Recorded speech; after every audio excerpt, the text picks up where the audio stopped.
I'm gonna petition and uh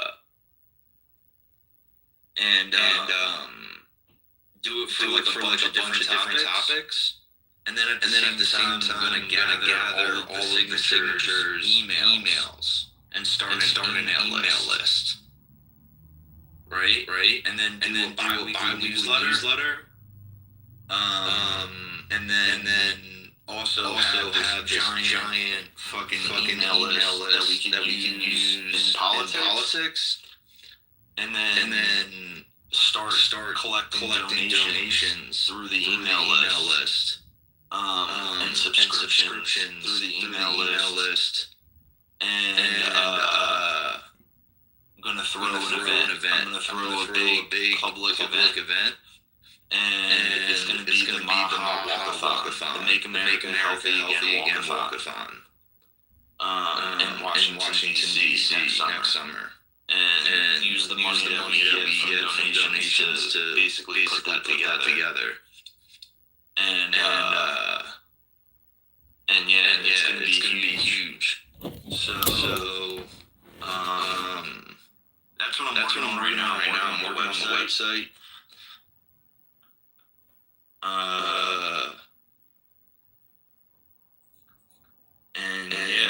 I'm gonna be monetizing now online.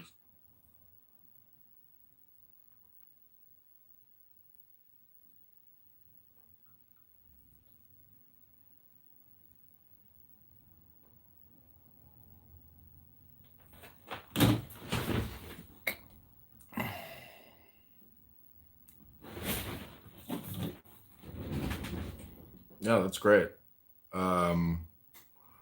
If you have a website, you can also get Google ads up there. I mean, if you can monetize a YouTube channel with content, that's a huge accomplishment. I've been trying for years to get the required number of viewers and subscribers, and it's just not working. So if you do have an account that has incredible engagement, uh, the path to monetization is the goal and the absolute objective. Yeah, I'm about to text you a link to it, and you should give it a follow. Check out some of the stuff that I do that gets high engagement. Most of it is like, do you support whatever, right? Like, do you support banning something? Do you support abolishing something? Do you support creating something? Do you support legalizing something, right? And those posts, bro, like, get so much fucking engagement. It's crazy. Like, this one's got 57,000 likes. Well, why don't you just have a go? Why don't you have a GoFundMe? Another one's got like 150,000. You should have a GoFundMe because that's technically just monetization. So set up a Patreon and a GoFundMe, and with every post, say, make America healthy now. Click the link below to help fund and contribute our organization, and start generating donations towards your registered towards your nonprofit or towards your organization.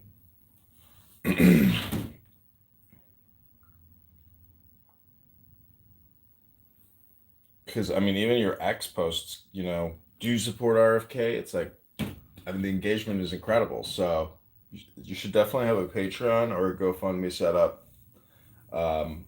The baby registry is like another perfect example of monetization. But every post you put out from here on forth, don't waste your time unless there is a back end monetization link available. Right. You're right.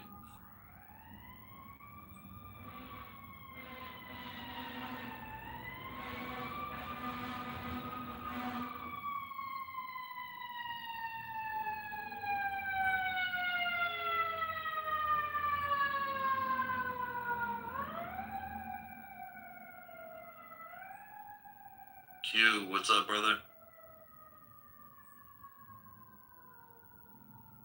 Salute to the room. How's everybody doing? Hey, what's up, man? What's the topic?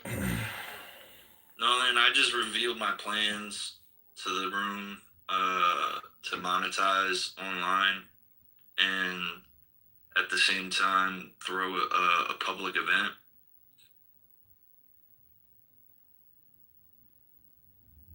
Sound like a plan? Yeah. Hey, did you look at the documents that I sent you?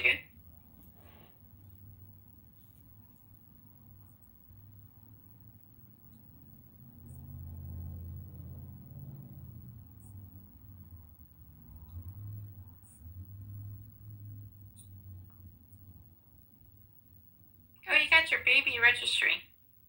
Yeah. Yeah, so I'm just putting together a baby registry for my friends and fans online that want to support us and get us something for the baby.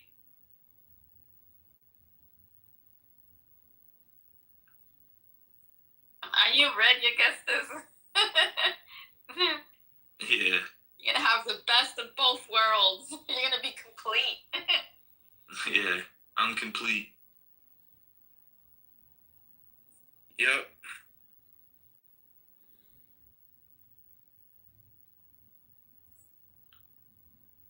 Yeah, I'm really excited. Felicitas, I want to ask you, have you seen anything on the media that contradicts RFK's movements or his operation?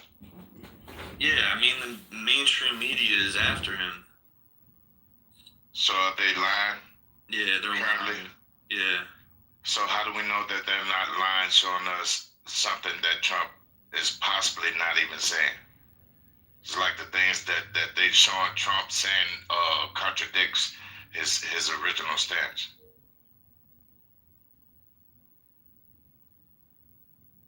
I don't know.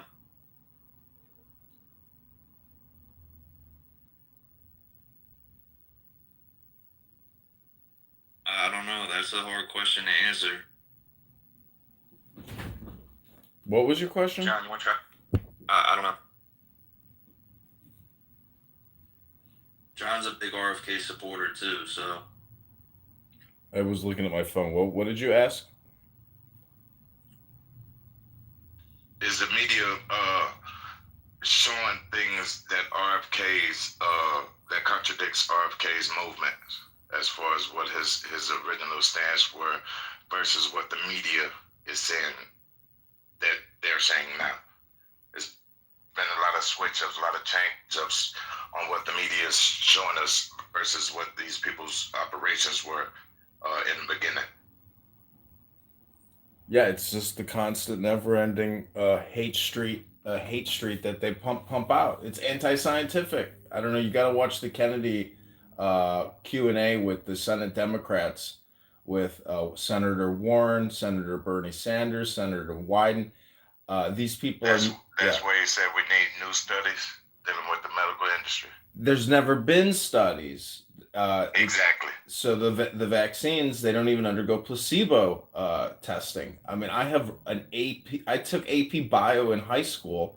I'm not that intelligent, but at least that basic education gave me some grounding in scientific methodology and observations and predictions and hypotheses. And there's no science happening. It's just big pharma, big pharma. Keep giving us Medicare, Medicaid.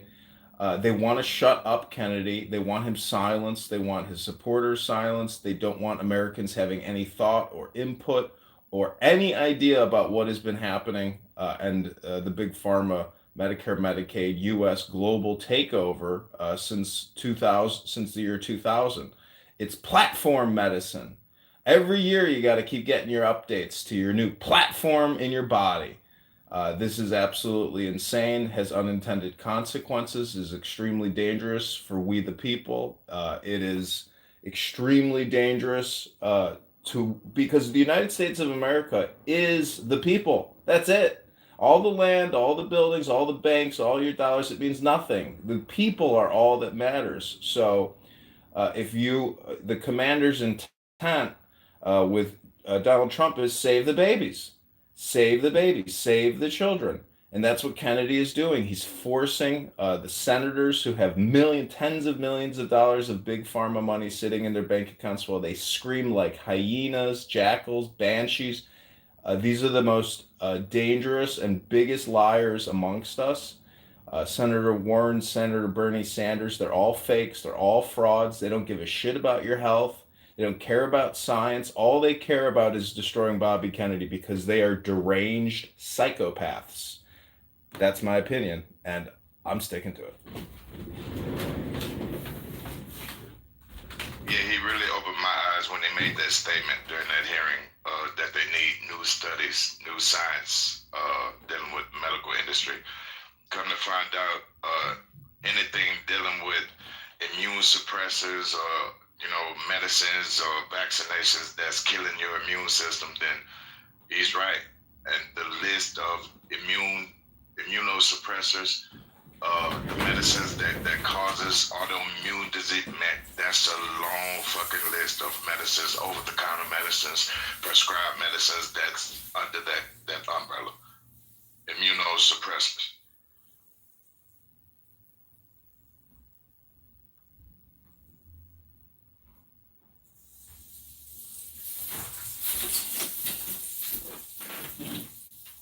You just have to listen to their intonation, into their demeanor, into the way they communicate. If you communicate with love, you don't communicate like that. So, leaders, if they're not communicating in love and strength and courage and bravery, that's what they sound like. They sound like screaming parasites, nothing but bought out big pharma whores, and they're owned by big pharma. And that's because Medicare Medicaid is spending 4 trillion a year. The market cap of Nvidia is 4 trillion a year. They spend one Nvidia every year to keep us healthy. It's not keeping us healthy, it's making us sick. We're paying to poison ourselves. That's what's been going on the past 5 years.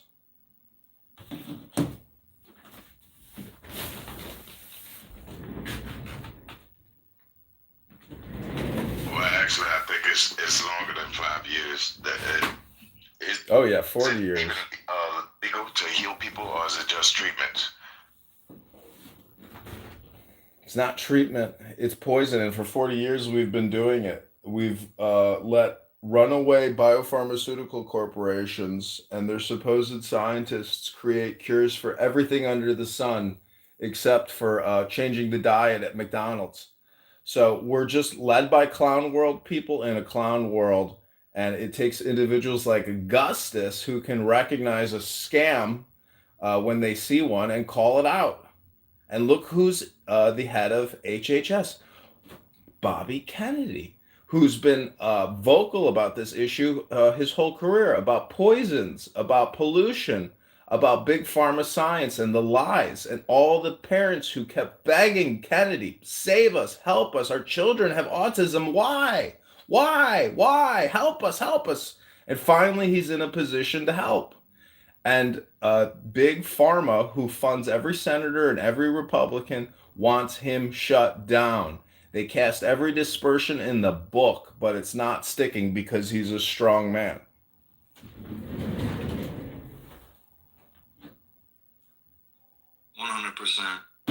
Thank you, John. Yo, Red, are you there? Donald Trump is live talking about technology. Yo, Are you there, bro? what's happening, my brother? Yo, you went live on TikTok? Yeah, I've been on TikTok these days, bro. Slicing and dicing, you know what I'm trying to say? I'm out here like Gordon Ramsay. You know What's what your I'm saying? account? Go and say you're a strong sandwich. You know what I'm trying to say? Like slapping people up. Using my power gained here on these clubhouse streets to bring righteousness. Anyway, you know what I'm saying? But yeah, I've been on TikTok just loading it up a little bit. It's actually kind of gangster, you know? And when you get onto the right panels, I was in a room just now about can white people and black people be friends?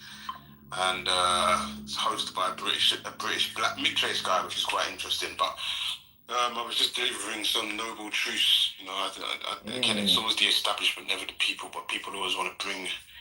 Anyway, I don't want to bore you up, but yeah, TikTok's good. So it was interesting. I think I heard you say yesterday that you're thinking about kind of getting onto TikTok. I think that actually would be the best place, and you get money, bro. Like you get a little bit of scratch, and which is always nice. Get yourself an Uber Eats for your troubles. Yeah. So I'm on TikTok as Red. How many followers? I've got just under 1,000. So I'm nothing. I've got like 937 or something like that. Yeah. Been in there for a few months, 2 months, 2.5. So. How can I find you on there? Anyway, find me, bro. Yeah. I'll type my name. It's hold on, let me type it in for you. Yeah, Donald Trump's in there talking about quantum AI technology and stuff like that.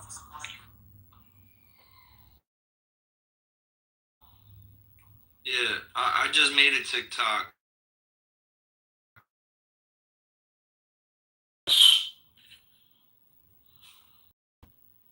Yeah, I just made it like 2 days ago.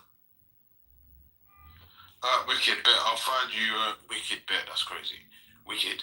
I'm gonna I bet. So yeah, I'll find, just click that link for me and then we'll get it moving, bruv. You know, so yeah, Michael, I'll check your thing. ISIS, where's ISIS? Yeah, so what's today's topic though? Make America healthy again. See, I can't really get involved in this. This is one of those topics where I actually need to sit back and leave you guys under me. To what John was saying. Shout out to you, by the way, Mr. Guy. Yeah, like your guy, our guy, fucking champion of that election, like, like, Donald Trump won the election, but the RFK did that. Like, he won our heart. You know what I'm gonna say? Like, easily. And I'll never forget that song. There goes fire. So emotional. You see it coming to the stage. That's the guy.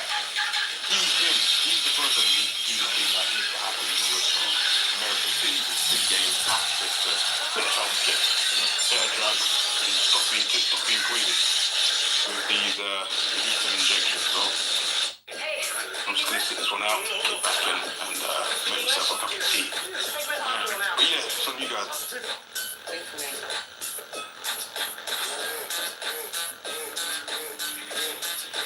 Make it pop. You said something about quantum AI technology. Yeah, Donald Trump is talking about it like with AI and quantum technology and something about healing, and he's talking about it like. Isn't that what Stephen Hawkins and a couple other people were trying to prevent? Telling that the merger of quantum computing and AI was the biggest mistake that they could make. And manufacture CDH4 the power of an atomic bomb. Hey, speaking this? At first glance, it looks like a snake crawling underground. But this is the drilling head of a horizontal directional drilling machine. Instead of tearing up roads, it rotates through the soil, digging tunnels while keeping everything. Like that was the biggest mistake, to merge quantum computing with AI. A couple people mentioned that. Why? I guess it would be unstoppable. I mean, if you think of what quantum computing systems are and what it consists of, that's all the way down to the subatomic level. It's a system, a network of systems, integration of things, all the way down to about biometrics.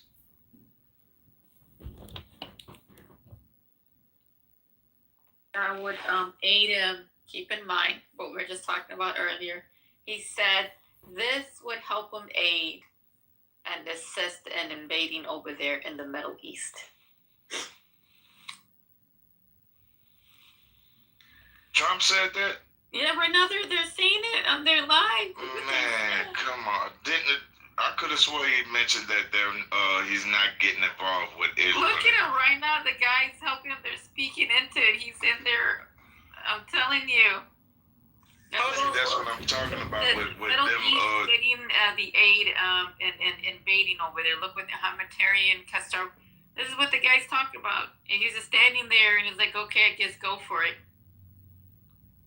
I'm about to go back to the other room and invite everybody over here. I'm about to close Minnesota room and tell them to come over here. But I'll be right back. Thank you. You're welcome. He's talking about Israel and about freeing That's the the thing. hostages. Didn't Trump say he wasn't getting involved over there? Now all of a sudden he's sending aid. I'm telling you, it's about to get interesting.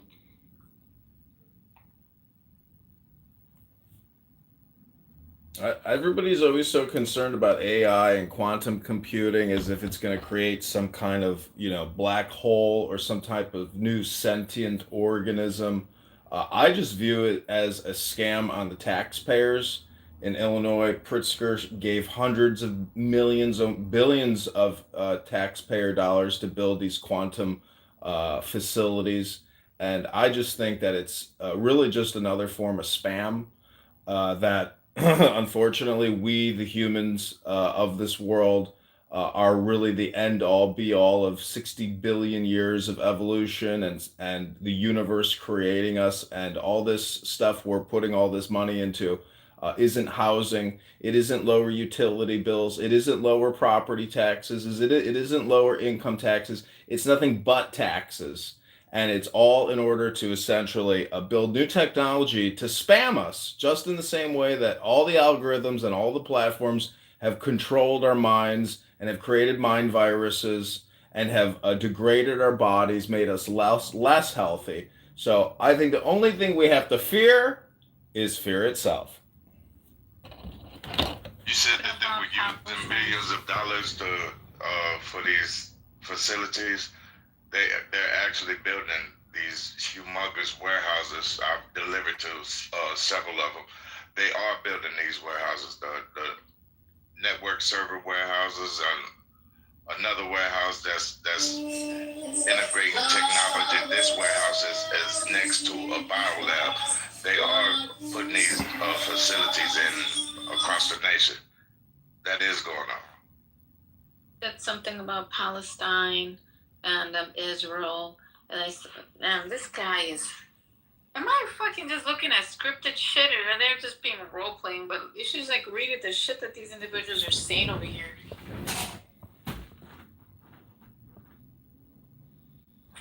There's something about funding also NATO technologies, of course, like quantum AI, and they're talking about integrating into the submarines and the technology. He says they haven't done this, I guess, a 250-year anniversary ever since 1776. So this guy's talking.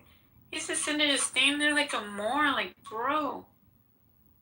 The tech professor, what do you call it? Tech prosperity deal. That's what it is.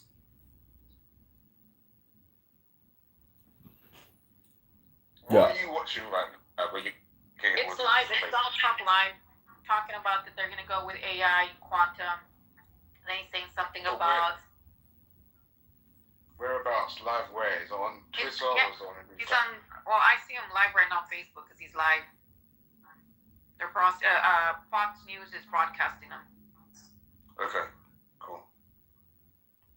God, I want it to be like some AI video that's trying to sell you Bitcoin at the end of it, you know what I'm going to say? This is the new content system that Elon Musk is switching on and tweak. Get him like shut up, man. People are laughing at him. But yeah, okay, cool. And we're going to find out.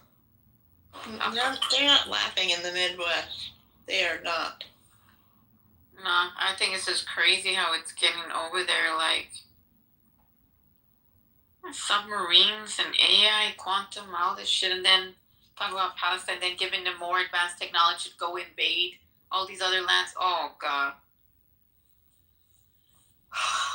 That's been going on for years. Many, many, many years. Hey, Joe B, thanks, by the way, for the campaign donation. I got it in the mail. God bless you. I saved your little Post-it note as a reminder. Thanks, Joe B. Oh, groovy.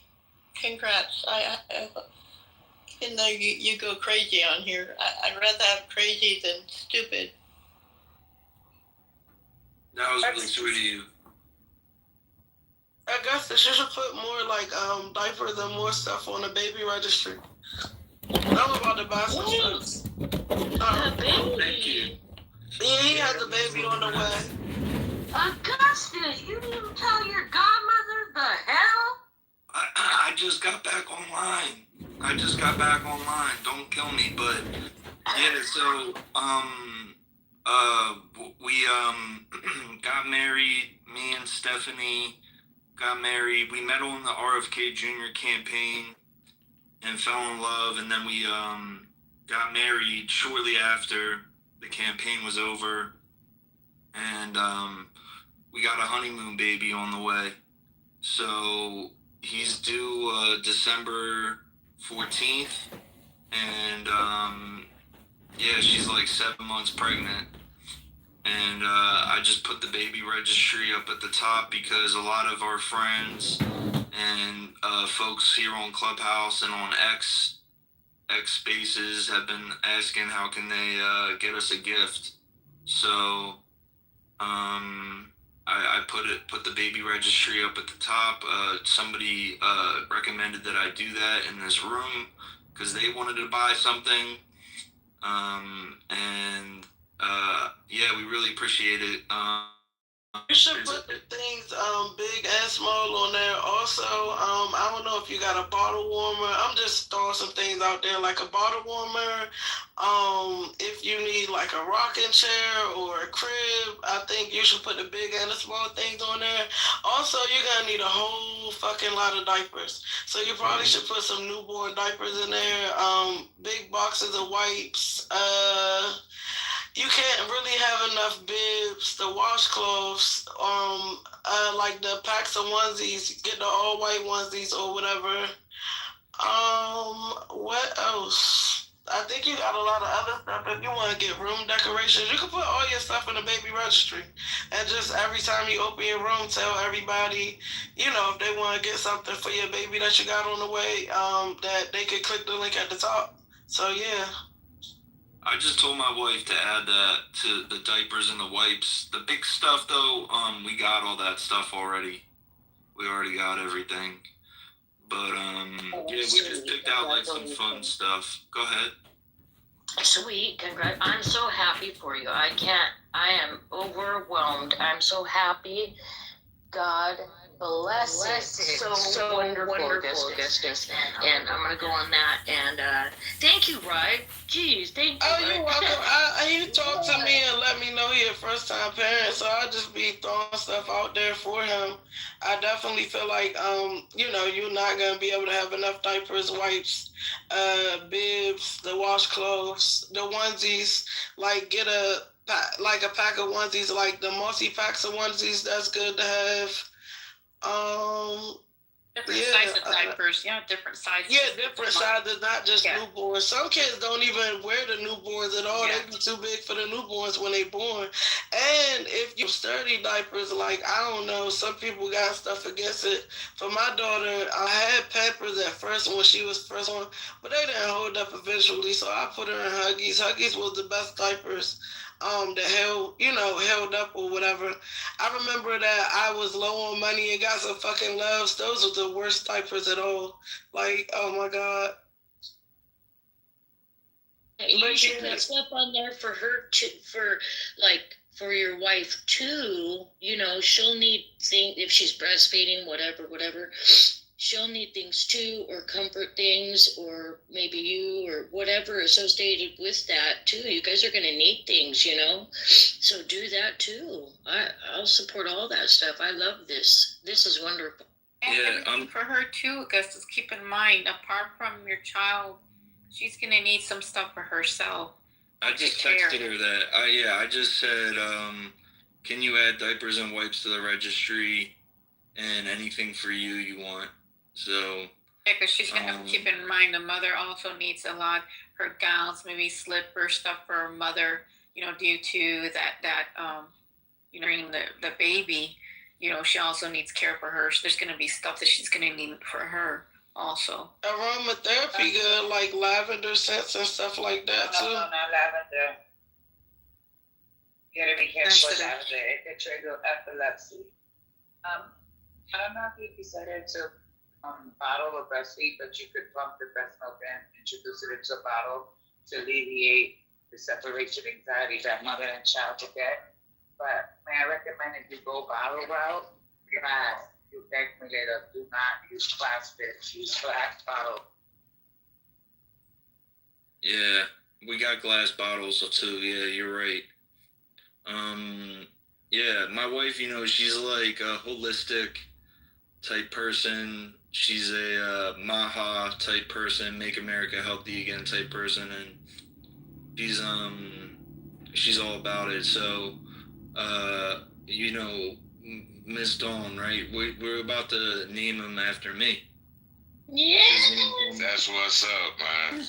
Yeah. So he's gonna be named Augustus Jr.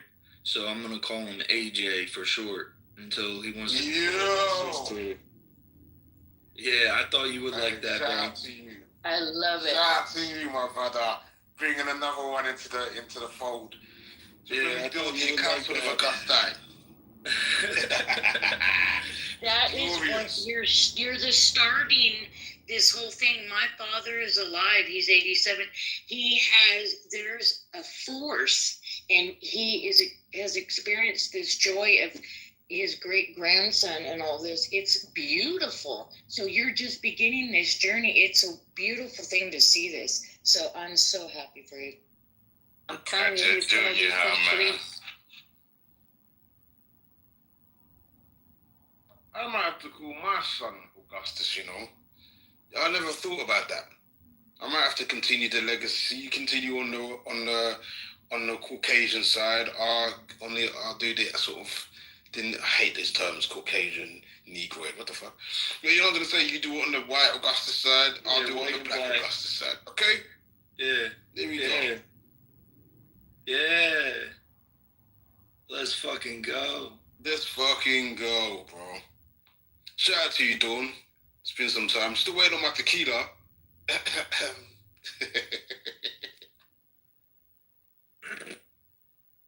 As you can see in my PTR, I mixed it up.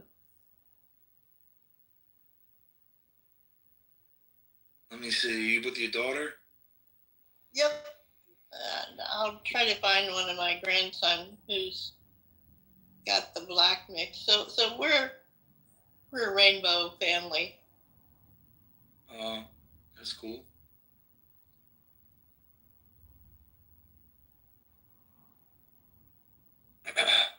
Yo, I got my video editor just sent me a video for today's post. So let me review this. I'm gonna go on mute. You guys chat. You're a rainbow family, Joe B, because Skittles has yellow 6, red 5, and Bobby Kennedy's getting those food dye colors out of our. You know what I mean. Cute though. Oh my God, I'm so happy. Oh.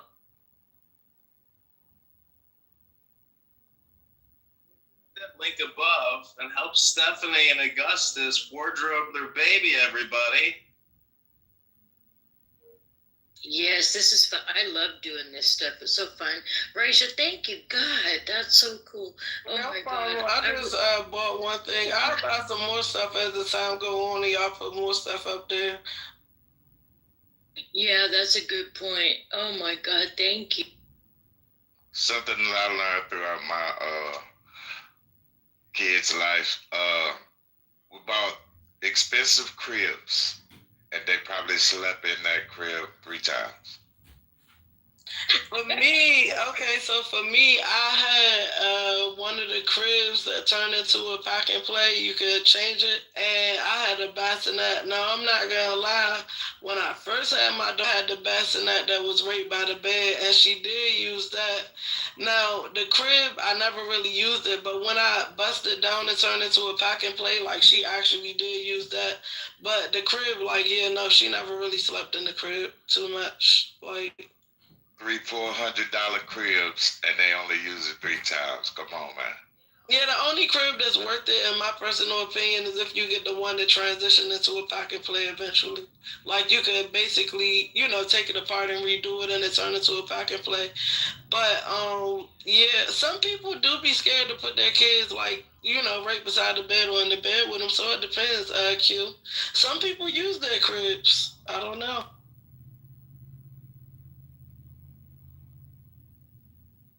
We raised our granddaughters. We put them right in the bed. I don't know. It was like this safety thing. We wanted them near. Oh my God! It was such a joy. It was beautiful.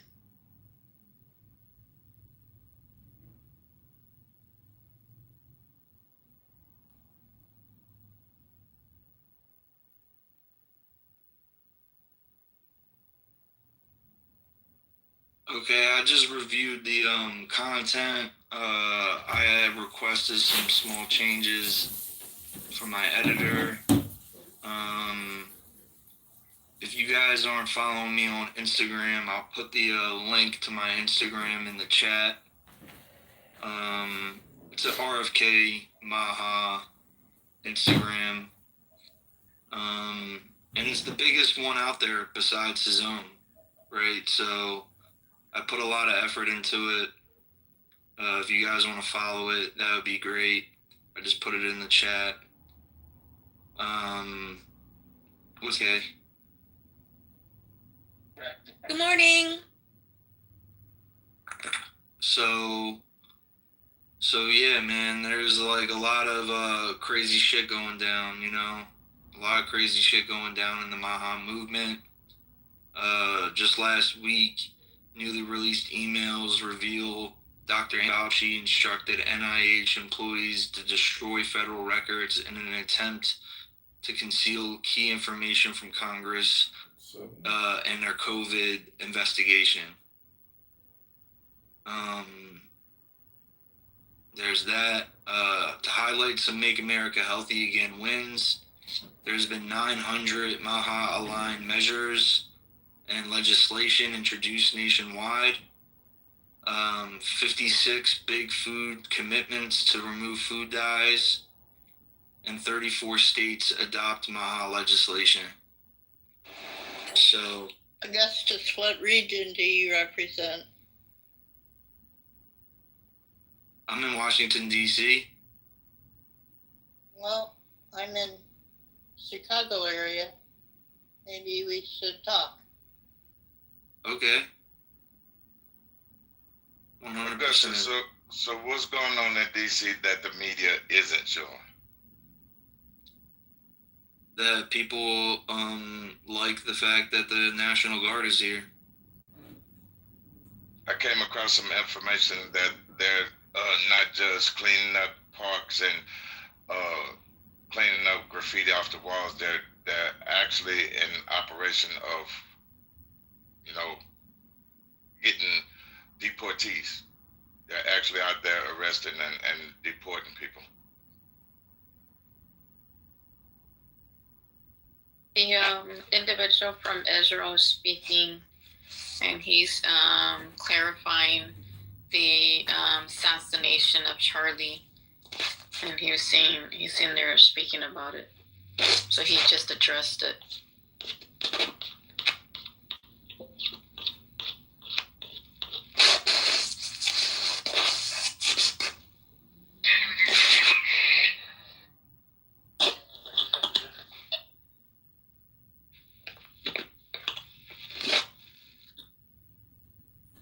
Joseph Goebbels, Nazi programming minister, said that the bigger lie, faster that it will spread, somebody fabricated a monster big lie. And he says that Israel had something to do with Charlie Clark's horrific murder. He's like, this is insane, false. It is outrageous. Charlie Clark was a giant, a once in a century talent who defended freedom, defended America, defended our common Judeo-Christian civilization. Charlie loved Israel. He loved a Jewish people. He told me that it is in the letter that he sent me a few days ago. Greatest joy. I don't want to hear that. I don't want to hear that. I don't want to hear that, because the truth is that there's been multiple reports of people close to Charlie that he in the past month actually, you know, turned down $150 million offer from Bibi Netanyahu. Mm-hmm. He turned down a visit to Israel. I don't even want to go there right now. I mean, this is about RFK. This is about making America healthy again. This isn't about Charlie Kirk. This isn't about Israel. Honestly, I'm sick and tired of talking about Charlie. I mean, I love Charlie. I am Charlie Kirk. But the shit has got me so fucking depressed the past week that I do not want to talk about it anymore. I just don't about it. It's got me in a bad mindset. And I would rather talk about positive things, you know, right now. And I know that's fucked up to say, but it's true. So, it is what it is. It's depressing, right? It is, dude. Thank you. Thank you. I sent you a message in your back channel, Augustus. Okay. Great. Thank you.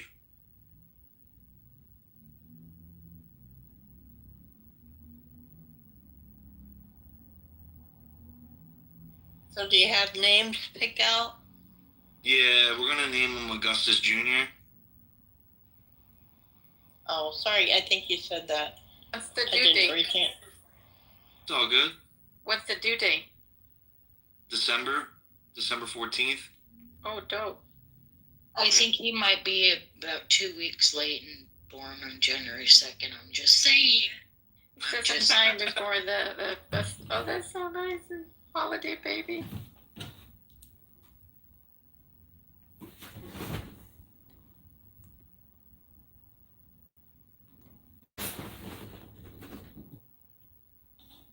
Hey, I'd like to read a poem to the room if I may, because, you know, as Augustus said, you know, Charlie Kirk's murder has caused a lot of emotional turbulence in the force. I hope you enjoy this poem. Many of you may have heard it. It's Invictus by William Ernest Henley. So this is a meditation. Just take the deepest breath of the day. Out of the night that covers me, black as the pit, from pole to pole, I thank whatever gods may be for my unconquerable soul.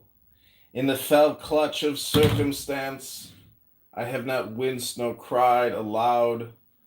Under the bludgeonings of chance, my head is bloody but unbowed. Beyond this place of wrath and tears looms but the horror of the shade, and yet the menace of the years finds and shall find me unafraid. It matters not how strait the gate, how charged with punishments the scroll. I am the master of my fate. I am the captain of my soul.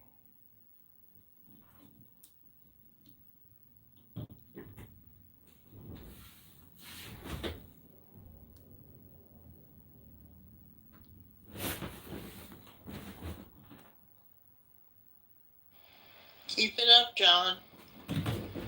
I agree with KK. John, I truly appreciate this version of you. The reading of the poems, the scripture. Thank you, sir. This is what I like about you. Same.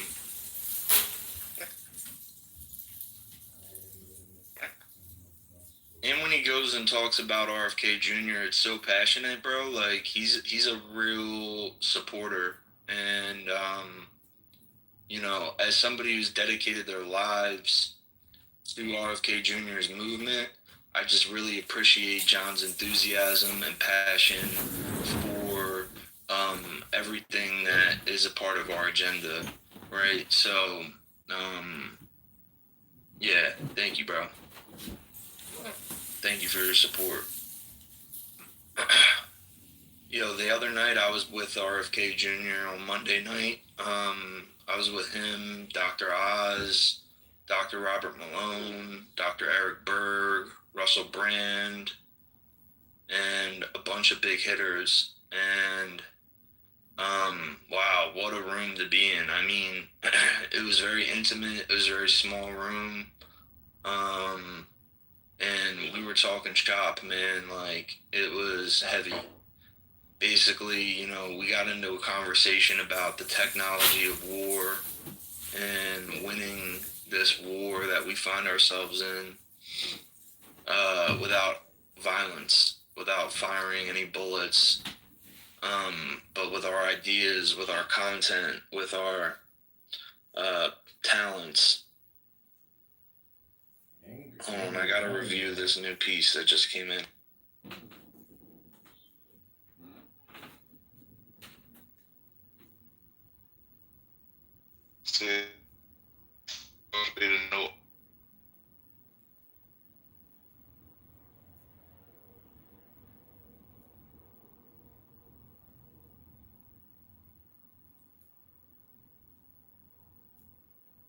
Whether you were kind of in the matrix, sir. You might want to repeat that while Augustus reviewing something. We didn't hear you.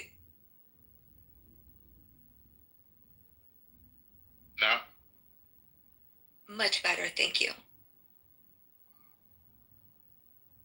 Well, I was saying technocracy is supposed to be the new arms race.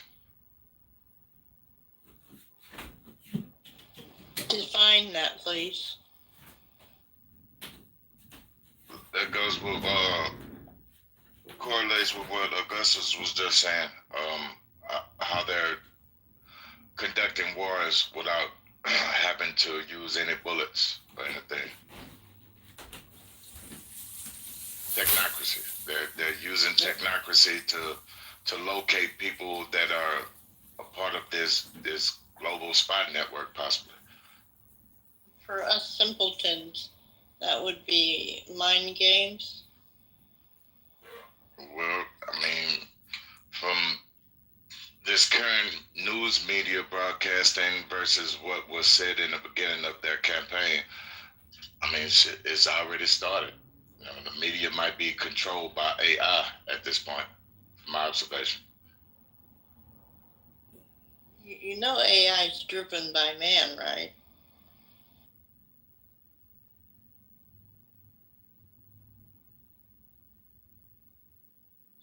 Sorry, guys. Yeah, but not when it's left alone.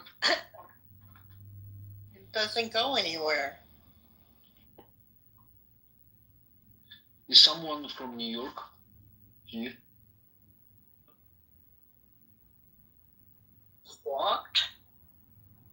Is someone from New York? I'm sorry, I'm just randomly asking you some questions because I will be traveling this tomorrow to New York. This is the first time I will be arriving at JFK Airport.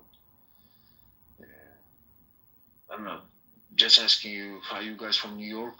So if someone is from New York, and my question is it when you arrive at 11 p.m., is it really true that you have a lot of traffic over there, so you come somewhere in the city if you go with the cab? Why would you want to know if it is for a lot of people? Is it because I'm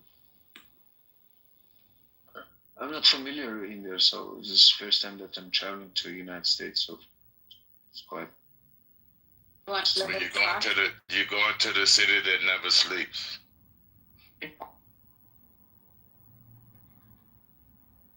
How long does it take from JFK to the city? That it takes it can take it from 1 hour to 3 hours. Is it true?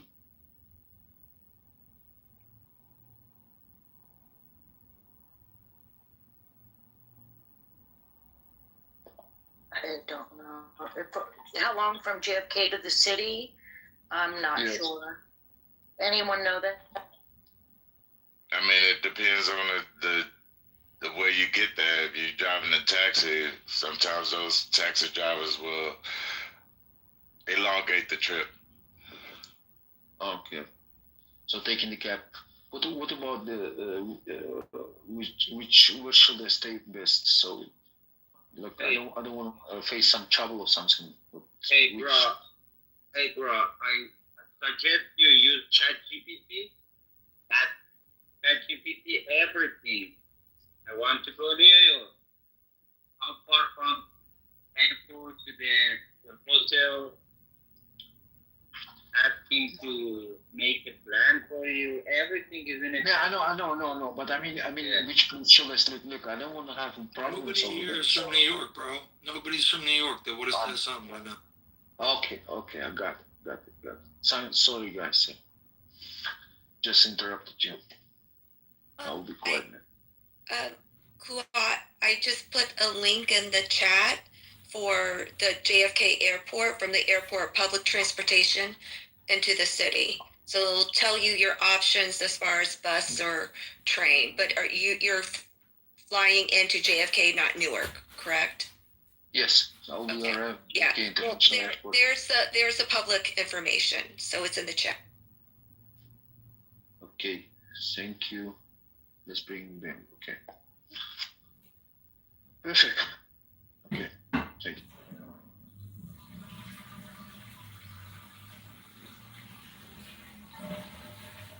So, KK, you put a definition of technocracy, what Kitover was talking about, the government or control of society or industry by an elite of technical experts. So I believe that's not only it's either happening now or it's going to happen very soon. That's our path. Well, don't you think it's already happening as far as the reliance on what we're all holding in our hand, the reliance on internet, the reliance on GPS to get to where we go and where we don't go? Like, maps are gone, paper maps are gone. You couldn't find a young adult today that knows how to read a regular paper map, right? Then you have social media. They're able to control the algorithms, what they would like to see, they didn't see. And even during Meta confirmed and acknowledged that the Biden administration pressured them, the FBI pressured them to subdue certain information, but then project others, minimize voices as well. So I think we're already doing it, but it's become so normalized within our American society and culture that we don't question it. We're like, oh, that's just kind of how it is, right? So I think we're already in the midst of it, and people are just only waking up to the impact that it can have, not just politically, but as far as your health, everything. I mean, I looked up one thing about an orchid on Instagram, and I got 15 different ads for orchid mix, plant bugs, everything that you want to. I'm like, I looked up one page, and that's where we are. So, I mean, they are literally controlling your mind. I put a link in the chat. World Government Forum Summit 2018. This new artificial intelligence called hybrid intelligence. It gives a layout on its trajectory, what it wants to be, how it wants to interact without using devices, using the medical industry. Very interesting. And that will be putting something in our bodies, tracking. There you go. Yeah, putting stuff in our bodies to identify us, our pay systems, everything, our socials, everything associated with that. It goes into great detail on what it wants to be as far as the new master, our new government. It's an interesting video. It's in the chat. Also, think about, there's only 2 countries in the world that allow consumers to see medical prescription medications on for paid advertising on their TV. Only 2 countries in the world. And I think that was one of the Maha agenda points, is they were going to eliminate that, which means a lot of dollars are going to disappear from, the big legacy media outlets, for sure. but think about that control. Constantly seeing a prescription for this and that, and everyone's so happy and go lucky, and it's going to make it better. It just kind of puts in our brain subliminally that medication should be normalized and everyone should be going on to it, instead of saying, what lifestyle adjustments can I make to control or to minimize the adverse effects of the choices that I'm making, or the pollutants that I'm putting in my body, the pollutants that are in my environment as well. It's like they're doing it within our medical field too. So I would love to hear from Augustus as far as what is the actual stance on and the timeline of removing ads for medication on our TV screens, which I think would be a healthy thing to do. Right. I mean, the problem with that is that they're protected under the First Amendment, under free speech. So there was an executive order signed that they're going to basically start to look at the specific different medications that are being promoted on TV, and some of them will be removed, but all in all, this is like an issue that could go all the way up to the Supreme Court because it's protected under the First Amendment. Then later on down the line, those medicines that are being broadcasted nationwide just so happen to go through a class action lawsuit for the side effects.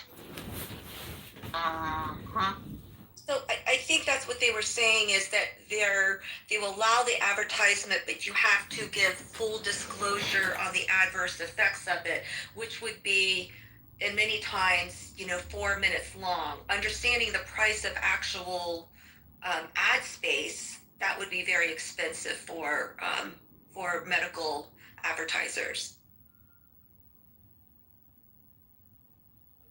That's right.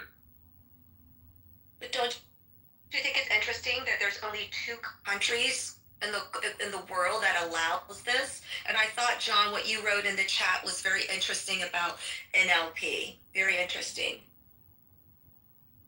There's already a vaccine victims U.S. fund.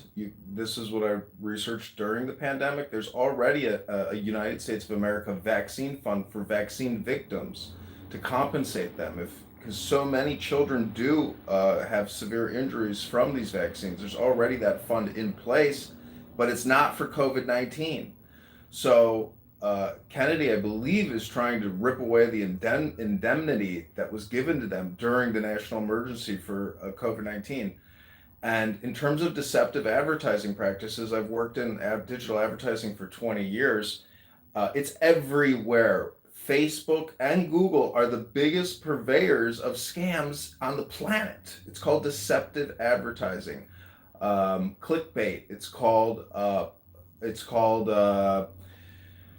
There's so many ways to label scams and frauds, but the United States government, the Federal Trade Commission, constantly brings down deceptive advertisers who make wild, outrageous claims. And the wild, outrageous claims of the COVID-19 vaccines is that it will prevent you from getting COVID and it'll prevent transmission. Those were deceptive claims made by Fauci, by all mainstream media. The morning show, sponsored by Pfizer, get your vaccine today.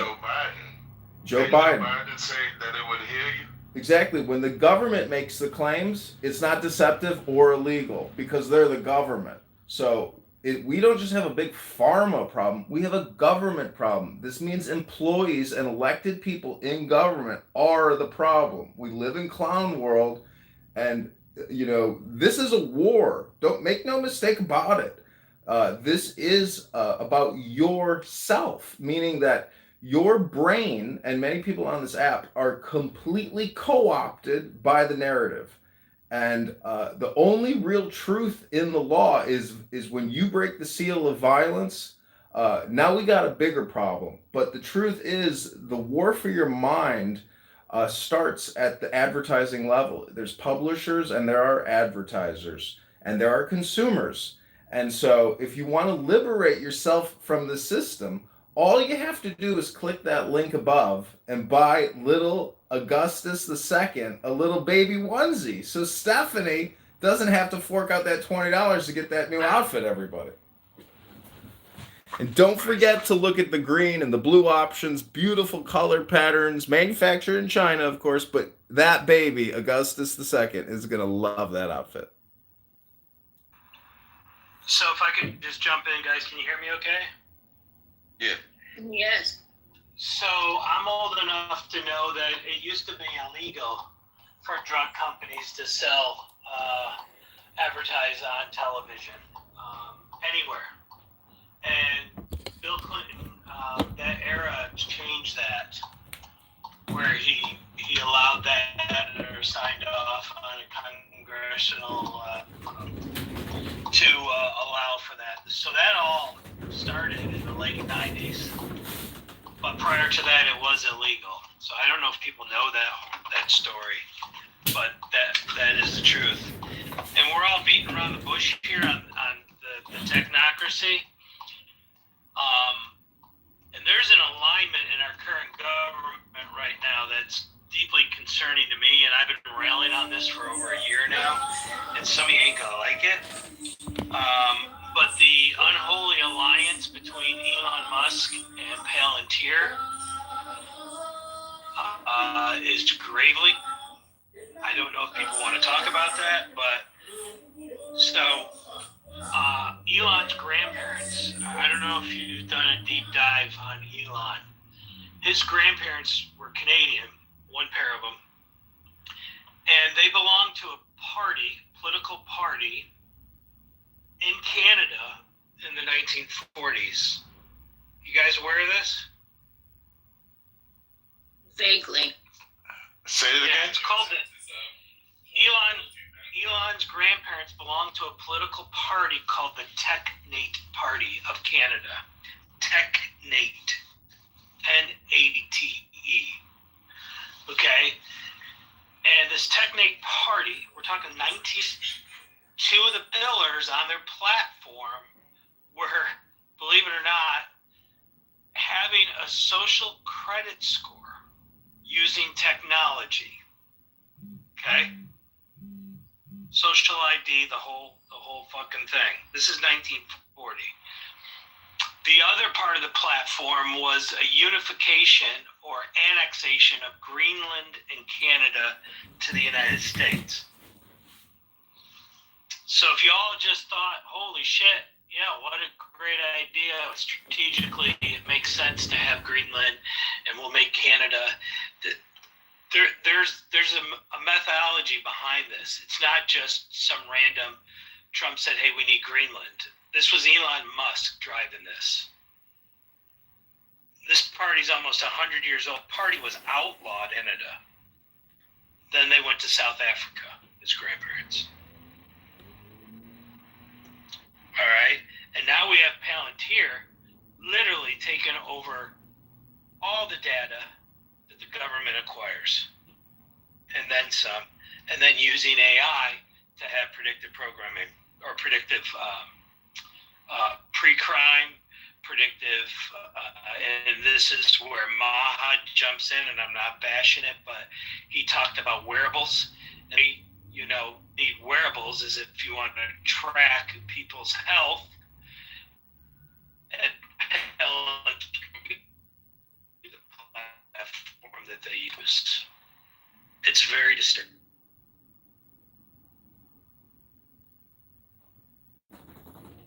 Well, That's where Tesla beds come into play. These people won't live forever. No one does. You can't swap out organs like they say that Z and Putin were talking about and live forever. Everyone's going to the same place through the same door, and we all came from the same place and from the same door. So I would, again, just encourage everybody in the Make America Healthy Again room to remember the wise words of Franklin Delano Roosevelt when he said the only thing you have to fear is fear itself. So a lot of these things will turn in on themselves, meaning like Zuckerberg's glasses AI, failure at his recent demo.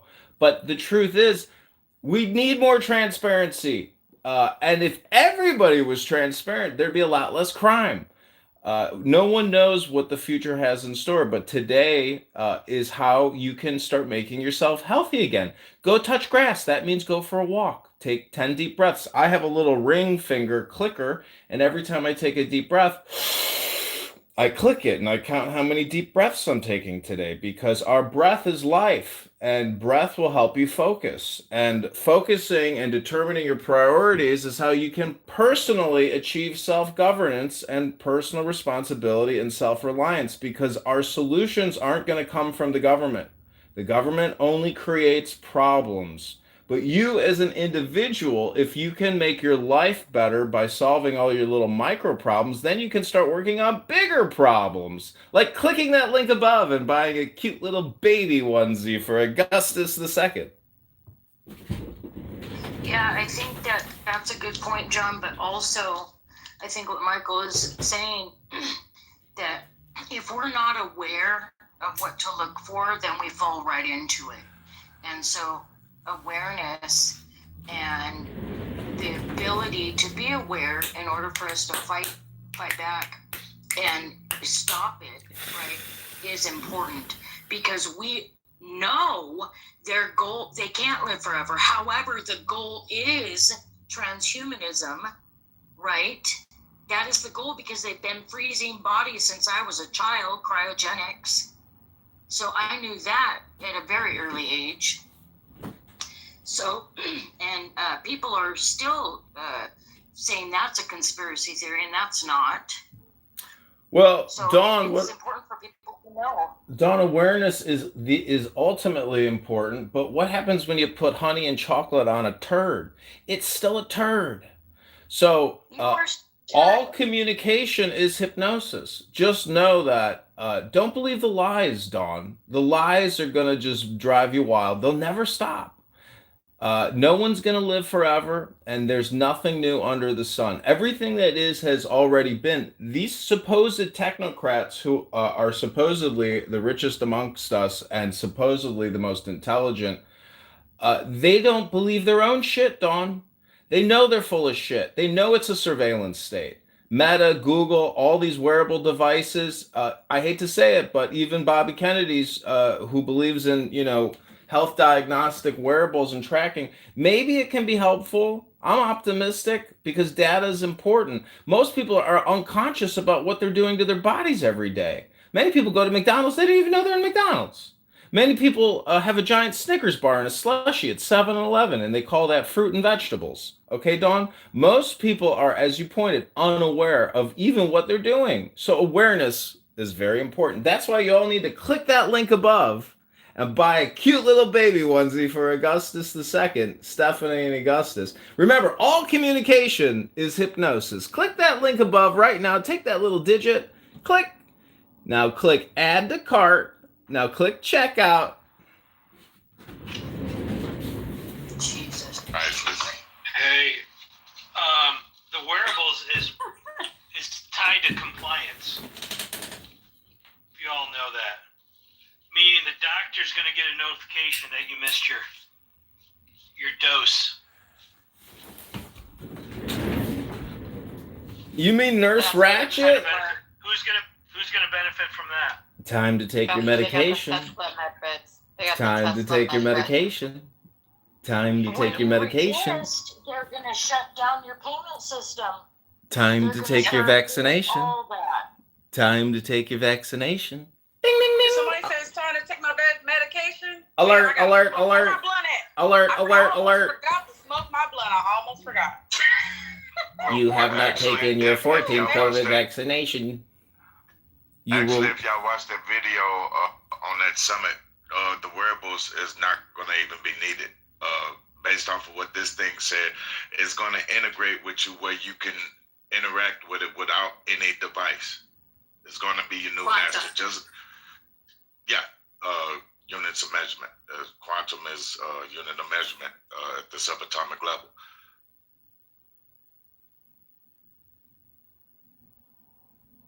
They're already in I forget which countries, but This was like a year or two ago. They're already putting pay devices in people's hands. Already. That's crazy. Well, come to find out, the spike protein was exactly that. It's a technology. So they're saying that they're treating you for a spike protein, but they're injecting you with the spike protein, which is a technology.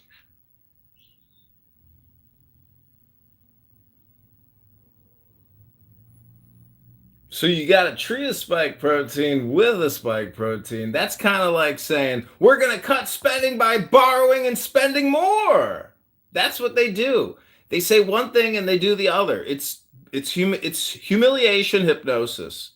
You have to really track these people. So on my laptop downstairs, I have hundreds of clips from 2020. I recorded the shit out of Facebook and YouTube and everything they were pumping to us and feeding us in terms of lies and propaganda. Fauci, if his lips are moving, that fucking snake is lying. That man has to hide his face now. He can't even be seen in public. People are so pissed at that fucking liar. So remember the ancient wise Native American saying, and you will never, ever be lied to again. It goes like this: if you can say it, it is not true. That's what the ancient people of North America said. And remember, if you can say it, it is not true. It may be a paradox because I'm saying it, but I'm repeating it from what's called a book, everybody. I'm in a book club. And in my book club, we only study wisdom texts. And let me give you another one. The more you think, the more you speak, the further from the truth you're going to get. That is the essence of the advertising industry. Back in the 1860s, the snake oil salesman of the West who tried to cure your tuberculosis with a bottle of a Malort and some food color dye, that was what originally this deceptive advertising in the medical industrial complex deals with. Making false claims about how you can improve your health, protect your health, or protect the health of other people. That's what they lied to us about in March of 2020. Every single one of them. I have hundreds of Congress people going before we the people in Congress lying nonstop, voting for the HEROES Act, the CARES Act, and they all wore masks when they did it. They had to mask up and lie about it. They didn't even want to show their faces. That's how you know how humiliated they were about what they were doing, borrowing trillions of dollars for you so Pfizer could get, all the money, Moderna, J&J, etc., hundreds of billions of dollars, trillions of dollars, all lies, borrowing and spending for you that you now owe. The individual tax, every American used to owe 100,000. Now we all owe 400,000 individually. You don't have a retirement. You have a $400,000 debt you got to start working off. So understand your real perspective or your real position relative to everybody else who made millions of dollars off of COVID-19. Billions of dollars. Many people made more money from the COVID-19 congressional and Federal Reserve response than at any time in human history. There's a lot of people walking around that made a lot of money and went on a lot of President Club trips because sales had never been better. It's a control system. The control system. I'll let you go. That statement you made, if you could say it, it's a lie. That's a message, man. That's almost like the Indian Removal Act happened in 1830. That's when they prevented people from sharing their history. A lot of history was erased. Then you get another set of information that's allowed while they abolished other people's information on their history. That was a real interesting statement. If it's a lie, if you can say it, like if it's allowed for you to say it while they're abolishing everything else as far as information is concerned, yeah, that's deep. It's never been a secret that after the 70s, America decided to poison its own citizens. The only place where poison is actually profitable is in the United States of America. Monsanto, the #1 chemical company, started as a chemical company, is now almost your #2 or 3 food producer. Bill Gates, the great Bill Gates, is probably your number 3 food producer. So it is what it is. But Augustus, be careful who you mod. They're bringing their I don't know if you can behaviors see from us other now, rooms but over if here, heaven has a window, and they I try sure to hope make you're your room looking a down. vacuum Cause chamber we where ain't people going cannot quiet, we speak gon' their scream mind. your name So loud be and very you're careful gone. But who I you swear mod, to God because that they we kick gon' make people you out the proud. room We ain't for backing being off or giving up. I'm respectfully. preach what you're Yeah, I talking. got that They may have message from killed a you. soldier, but that man had an I saw army. you This sent is it far more yesterday, deep than but some I read it. political parties. And you can't kill freedom, so this one is I for respect Charlie. you to the utmost, but you got to understand that there's a culture going around Clubhouse that when they don't agree with what you say, they try to shut you down, and that has never been a culture in the preservation of the human race, ever. I think it was that girl that was like crying. That Alyssa girl that she talk about all the she got elected by the Illuminati from her saying all types of I don't crazy cry over shit. spilled milk, but I'm just telling you that you're holding the fort of the free world in this room in Clubhouse, because no other place allows you to speak your mind. Every place in this place, with no exceptions, is a vacuum chamber. Yeah, she said all this shit, like, I don't know why I'm hated, blah, blah, blah. I never asked for a mob badge, but... TBI, don't worry about it. No, I just want to let you, I want to be aware of that. I don't want to take it. And then you get kicked out. Forget about that. Doesn't matter. Is anybody watching the new rectum that they're opening for Kash Patel in Congress? Yeah, I saw that. Yo, that shit. The new what? I didn't want to say asshole. I didn't want to say asshole, so I said rectum. I try to be respectful in this room because I'm trying to hold the fort of the last room that has any respect in this whole thing. Because there's people that are here that do not let you speak your mind. And I don't know if you know me, but ever since you heard me over this app, I've been speaking my mind however I can. And I've always been the same person, and I will never stop being this person, ever. I don't compromise my integrity for nothing. And you ain't supposed to. Salute. Yeah, that's why I would like you so much. But check this out. To stay on topic, my brother, ever since the 70s, we went from 3-4 ingredients to everything to 15, 16, 17 ingredients. Ingredients that don't even matter. The red nines, the high fructose corn syrups, all these funny names that you can't pronounce. Why is it in our food?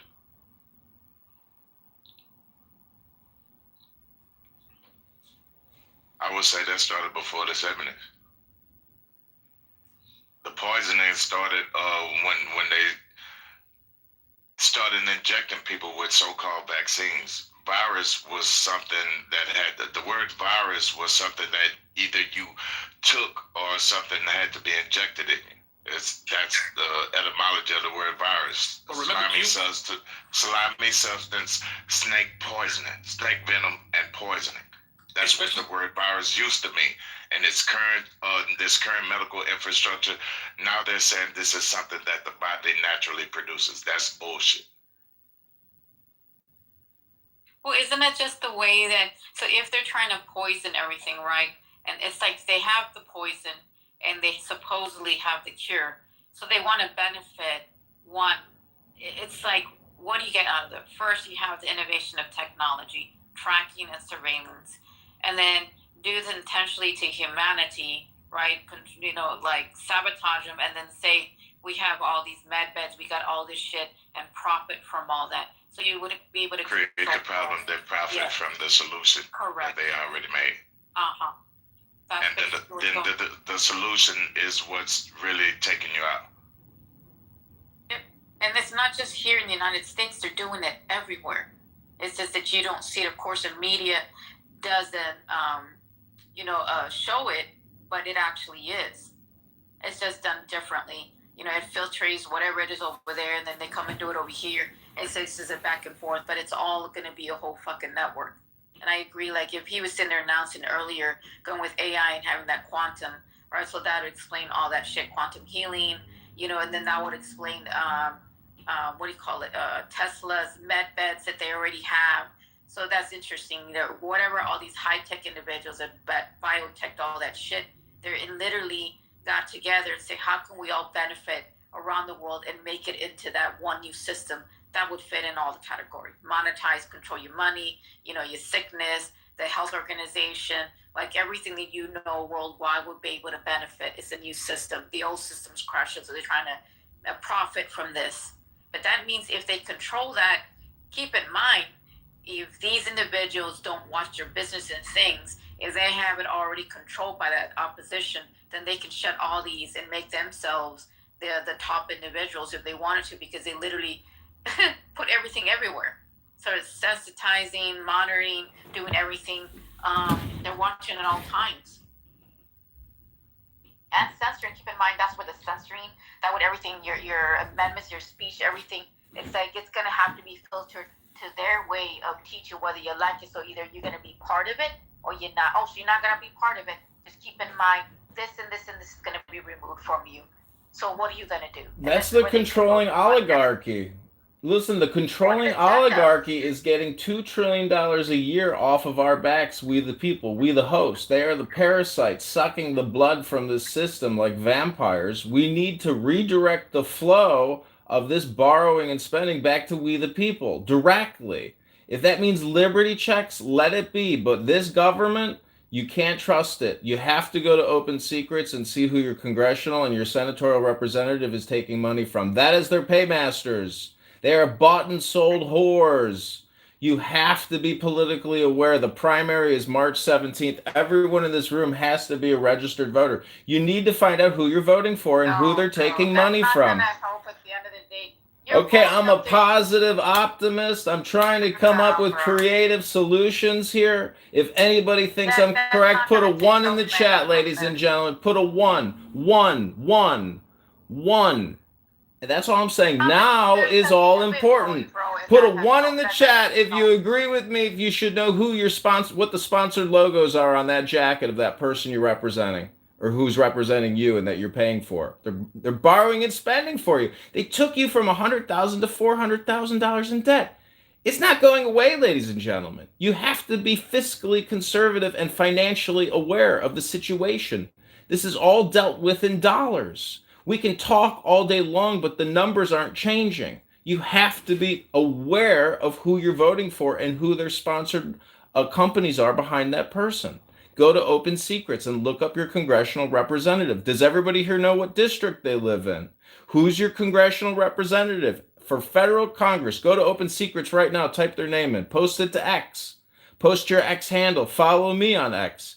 We have to get organized and be smarter. I thought yesterday, do you realize that if we go into hyperinflation and there's mass starvation and there's no food coming into the country and we're not making our own food, and nobody has any income anymore, do you realize that communication will become a priority? No one will be allowed to speak unless you're begging. Only way you can come on here is you have to convince people why other people need to send you money because you're starving and your children are starving and you're going to die unless you come on the internet and beg for money. That's how bad things could get, meaning that we have to prioritize our communication. So if anything is be intelligent, but be politically active, be socially active. That is how real change will happen. You have to create real networks. You have to become a node. You're a communication information warrior and a subject matter expertise. That's what will happen in the future economy, where things will get so bad there will be breadlines and there will be tens of millions of Americans in the street because BlackRock owns all the houses and they're not renting them to you. You never know how crazy things can get, based on the way that the game is played. This is all game theory, ladies and gentlemen. You've all been coming to this app to participate in a game theory, a scientific experiment. What kind of catalyst are you? What kind of properties do you have? What have you been bringing to the table, and what are you taking away? What are you transmitting? What kind of message are you communicating? This is awareness, ladies and gentlemen. It all deals with communication. So let me tell you one thing. First of all, if it goes to voting and knowing where the hell did it fucking get us, look who's on top. Where did it get us? So I think we've been voting for fucking years and going to this in Congress and all that shit. At the end of the day, they're all over. So even though you're definitely gonna need some backup plan to literally, I know it's a solution, but you're gonna, like, when you go for pushback, when you're trying to get rid of these, you're gonna have major pushback, and you're gonna need a whole fucking group and army to figure that shit out, because they're all over. And then what good did it get us? But look who we have fucking running this whole United States. Oh yeah, the voting did very good. Where the fuck did it get? Look how the shit, more disaster that it is, that he's basically destroying from the inside. We got invaded by people in here. The thing is, and you thinking about it, you take certain people, they're all connected. You're gonna have to go through secrecy and figure out who they all are. They got the backup who's supporting them. You're gonna literally have to fucking clean house, and they're not gonna give it to you easy and say, oh, because we're voting. How many voices go up there and fucking vote and look where we're at still? You're doing it for decades. So that angle is not working where we're going at. And you're thinking it's way beyond what we actually think, what these people know and who they're. Well, I'm not saying it's fear, but you better have somebody up there really high with a whole bunch of fucking army to clean fucking house. And they ain't gonna give it to you easy. They're all corrupted, especially the people that are supporting them across the fucking seas. And they're in the health, they're in the government, they're in our CIA, FBI, they're about every fucking FEMA, everything that you fucking know. And we got some of our police officers, some of our National Guard, some of the stuff that are even corrupted with the same people. That's a lot of fucking corruption everywhere.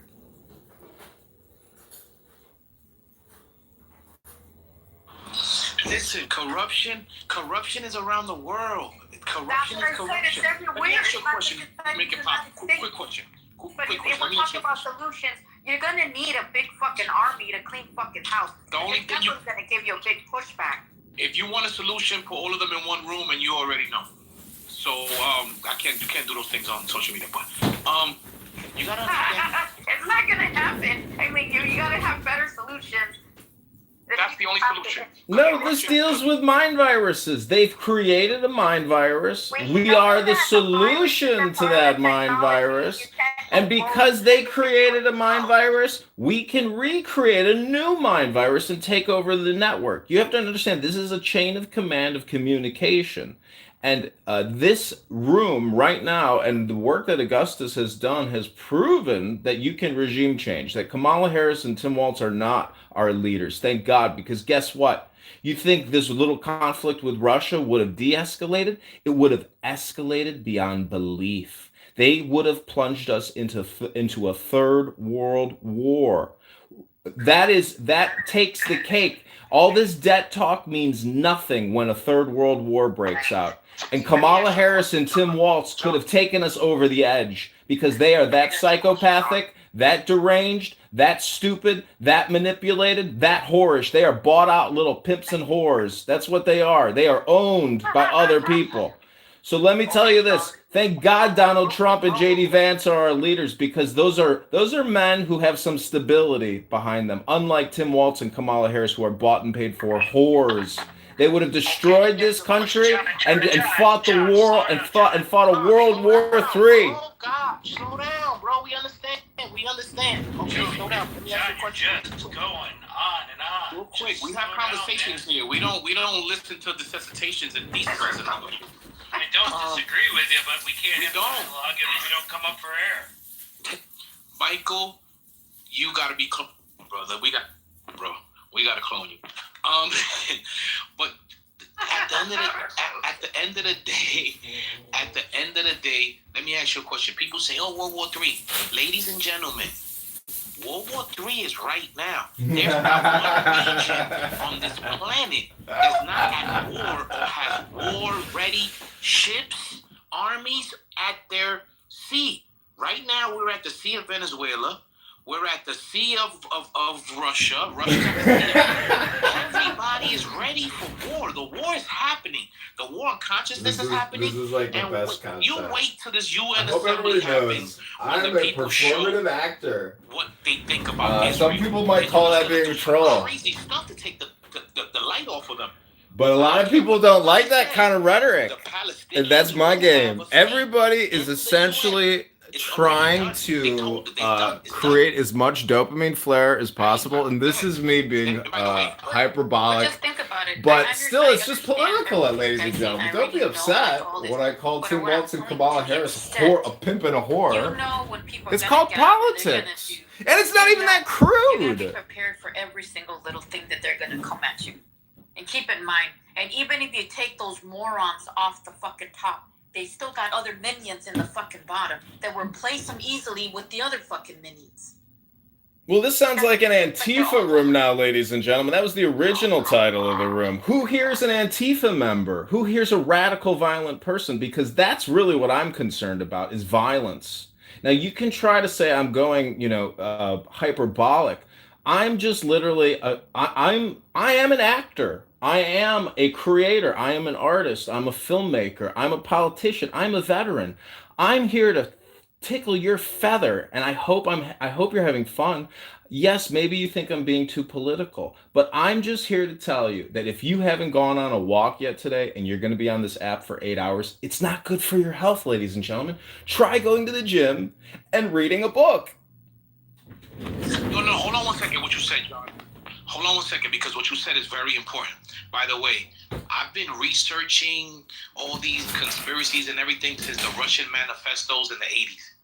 Where Carl, I forgot his name, all the Bob Akin and all those other crazy people.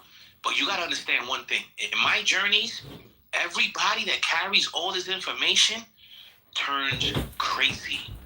There's a point of no return after you know so much that you can no longer be normal.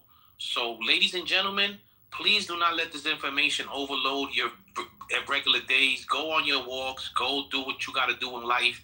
And don't let this consume you, because it will, because there's no ending to what this is going on. This has been happening for thousands and thousands of years before us, and it will happen for thousands and thousands of years after us.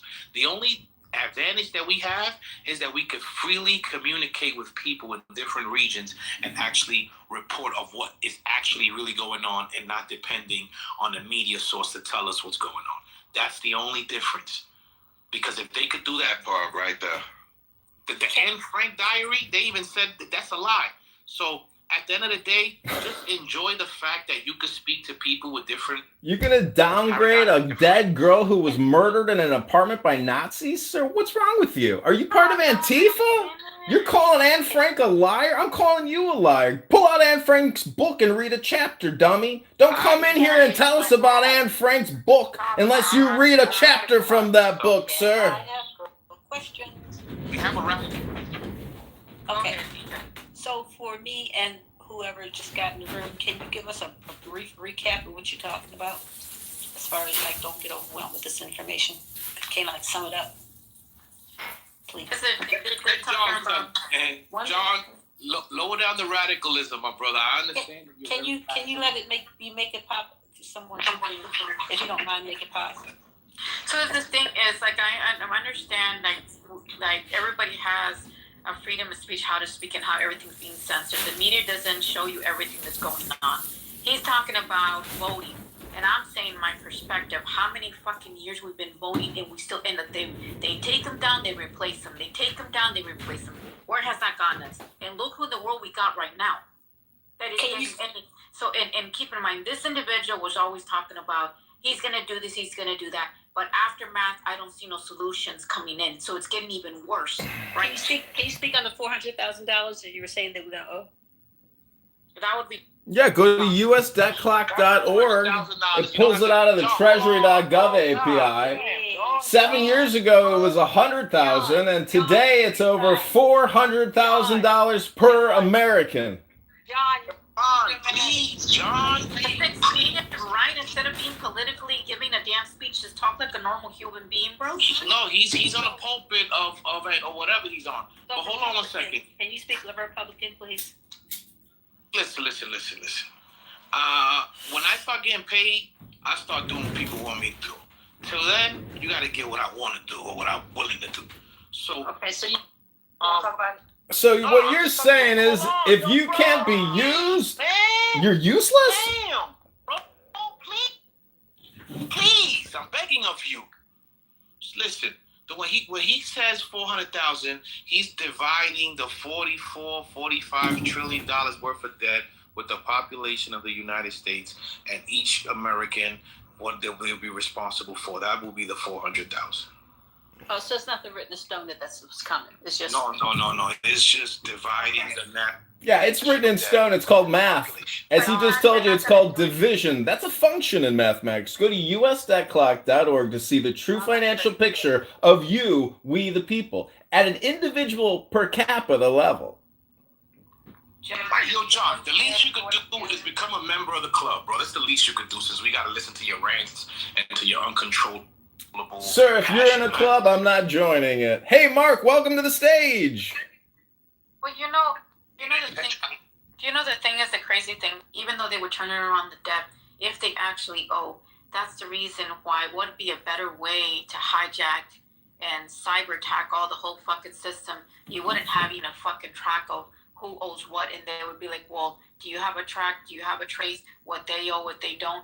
That's why they're actually using all the quantum and the fucking AI. It's also trying to raise and get. Let's make room for new speakers. Mark, welcome to the stage. You're running for Congress. you all know John is like a distractor, to be honest with you. I did that, Augustus. Call me responsible. I did that. In order to keep a space, you have to keep those people out. You know what's crazy, Sucker Free? You told him that he got, like, the people got to stop people from talking, and then you did the same thing you warned against. It's okay. Very, very excellent observation. I'll count. But no, I said that the Johns are crazy everywhere I see. We have Minnesota crazy John, now we got Augustus crazy John. Because I understand there's some information, but the thing is, he it's like you're hearing a fucking commercial, and he's taken away from whatever he's saying, and he's trying to be humorous at the same time, and he's taken away from the information he's trying to bring in. What happened to Sucker Free? Did somebody move him or something? He's still on here? Bro, they moved him. No, somebody did. I didn't do that. Who kicked him down? Oh, that was not me, Sucker Free. No. Yeah, no, y'all be playing too many games with these moderator bags. You said what? You did it? No. Don't kick anyone, guys, please. Who kicked him to the bottom? I don't know, but I'm bringing it back up. Probably whoever he was talking about. Sucker Free, we sent you an invite. Well, the person that he was talking about is not up here or whatever. So somebody who's a friend of John didn't like it. I'm here. Yeah, I hear that you're here, but like we were just trying to figure out who kicked Sucker Free down. Yeah, somebody kicked down. Well, I'm inviting you up, Sucker Free, so yeah, y'all be playing too many games. There's something real interesting about how this government keeps people in debt, and the rebranding of indentured servants to slavery to being bonded or bonded by debt. If the government is creating debt that keeps us bounded by under their authorities, then the government is the people who shouldn't even. If we're still under colonial rule, there's there's endless possibilities how this government under colonial rule is going to treat humanity. That's why they've been committing crimes against humanity and getting away with it. Well, Mark is running for Congress here in Illinois. Mark has yet to speak. Mark, I'm wondering, how would you fix the economy? Free market, baby. All these people that want handouts got to put their hands back in their pockets. And if you work and you try, then you can succeed. That's the American dream. That's what America's all about. But Mark, we're borrowing $2 trillion a year that we don't have. A lot of that money ends up in the net income of major Fortune 500 corporations. Why are we giving ourselves future tax liabilities to have corporate profits now? Because they're taxing more, and they're giving more fucking money when they're supporting Israel and shit, and they're taxing us a lot of fucking shit. Every dollar we invest in Israel, we get two back. So that's not it. What it is that the Democrats are completely paid and bought by all these special interests. So they're lying there. Look at AOC. She went in, she was worth $5,000. Now she's worth $15 million. They just make money off the deal, and they're bought and paid for by these corporations to pass legislation, which literally it's like bribes. I don't know the difference between these lobby fees or book fees or appearance fees. It's all a scam, and it's unfortunately almost all on the Democrat side, but there's some on the Republican side too. So And if that's you your answer, and they don't care. if you were They don't to have to bounce. They can Mark, just what keep district? Mark, what district are you running in? What are your top towns, and what would be your first pieces of legislation you'd like to propose? I don't think anybody on here is in it, but I'm in the 8th district, which is the west suburbs of Chicago. So it's O'Hare Airport out to Kane County, Cook County, and DuPage County. And my top issues would be to get rid of property taxes altogether and to make sure that border stays shut and we deport all these illegals.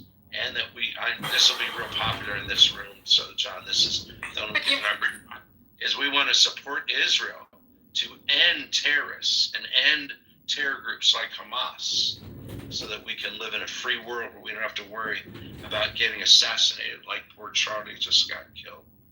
You want Israel to do what? To eliminate all these terrorists like Hamas and Hezbollah, and for that matter, Iran. Okay, so stop right there. I'm stop right there because I want to make sure that I'm understanding who Hamas is. So I'll jump out there because I don't know too much about the situation. So I'll jump out there with my non-education on Hamas. But the first thing I heard about Hamas was that they were a group of people that were, fed up with, everything that's going on in Gaza, like the black people would be, or like any group that's been oppressed would feel like, uprising. That's what they represent. However, the government has turned them into a terrorist organization. Now, I might have a misunderstanding because that's the first thing I heard about them, but tell me who. I feel like we need an explanation of who Hamas is because I feel like a lot of countries, they'll just label you as some shit and then that allows them to do any and everything they want to you, whether or not you started a certain way, or not. Like, are they like terrorists that just doing shit for no reason? Or who is Hamas? They're classified as a terror organization, and they've proven that out thousands of times over by killing thousands of innocent. What was their initial? Like? Why did they? Sorry for interrupting you. Can I speak up? I'm Palestinian, by the way. My brother is Hamas. He's working with Hamas. Can I speak up, please? Yeah. I'm Palestinian, and I live in Dubai, Middle East. Let me tell you something. Hamas is not a insurgent group. Hamas is not an insurgent group.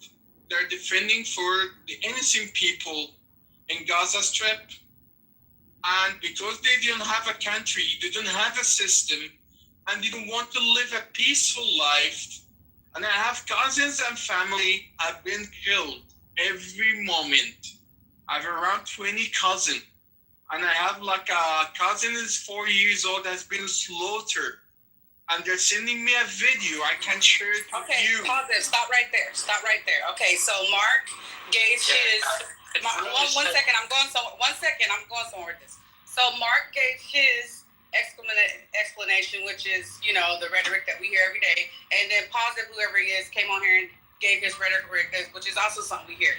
My thing is, in this room, we're set for freedom.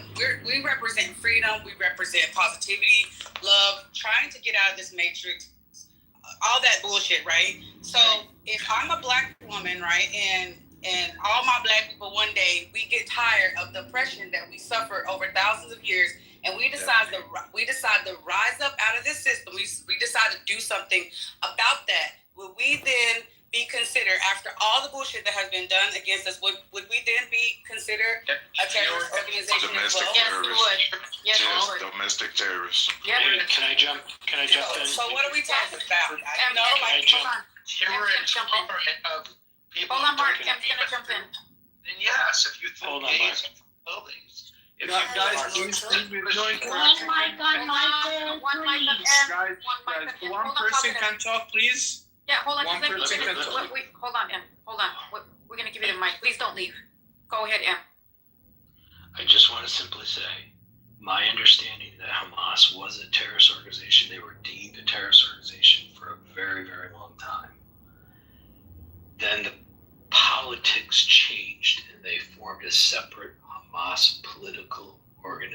Yeah. Okay, so it's pretty sticky. Number one there, Billy. So yes, they were labeled that. Then they weren't labeled that. So they had ties to terrorism. They said they cleaned it out. They were supporting the Palestinians' plight. Okay, but just like Muslim Brotherhood, Yep. it was designated a terrorist group by the United States for many years, and then Obama took them off that designation and then allowed them to form a party here in the United States. I don't know if you guys knew that. Yep. In fact, we had a Muslim Brotherhood working in the administration under Obama, which I actually had many conversations with via Twitter. No. So, yes. Which Muslim Brotherhood? Now we're talking. Which Muslim Brotherhood? What do you mean, which? Muslim Brotherhood is a group established in Egypt in 1937. Yep. They migrated to the U.S. and they come from a very rich family. Get supported. Yeah, and they have it's a group. Have some certain ideology. It's a kind of relic ideology. I agree for that. They were Saudi Arabians, the individuals in there. It's not Saudi Arabia. It's a different thing. No. Saudi Arabia is Wahhabism. They were banned. So I hope we realize. I just wanted to fit in taking in all these opinions from my question. M was speaking. Well, I just want to jump in there really quick and just finish it, because people were jumping in on me as well, right? And I don't mind that. So I'm flowing and going. So I just want to complete it by saying, I feel like we're just really fucked, because at any time, if we feel like we're going to rise up and we're going to, protect ourselves and start doing something, we're going to be labeled as domestic terrorists or whatever. What? But let me tell you something. I have a brother. My brother is working in Hamas, and I support them. So I have some questions because I want to tell you the truth. So please answer me sincerely, no unbiased answer. Don't clutch on something. So the first questions: what basis do you call Hamas our terrorist group? What basis you're saying they are terrorists? We're only getting it to that classification from the media. Our government is classifying them as terrorists. Forget that. Fuck the media. I mean, what? So what are what the situation that proof that those people are doing some terrorism act? So we got two things in there. So we got two things. One, the media and our president, and the way it's working. We understand. This is why we know that the media lies in the only show, and we're understanding there is false profiters or people within certain people's religion that are actually saying they're actually that religion when they're not, and they come and invade. So this is where you got two sides fighting in the same thing, just like the Muslims. The Muslim with the individual also said, right, they had some individuals that they're saying they're Muslim and they're not Muslim. So now people thinking that the bad guy. So you got two people. It's the way, and so this side, it wants to, it's like everybody's pointing fingers and we got psyops in every direction. That's the problem. The media shows it and our government backs it up. So we're being lied to, but we're also seeing it. It's not that way. And we're understanding there's other people who are speaking, and there's some places saying, hey, it's not us, we got integrated. There's somebody else also saying that they're part of us when they're not. So those are false people. And this is where these wars are at.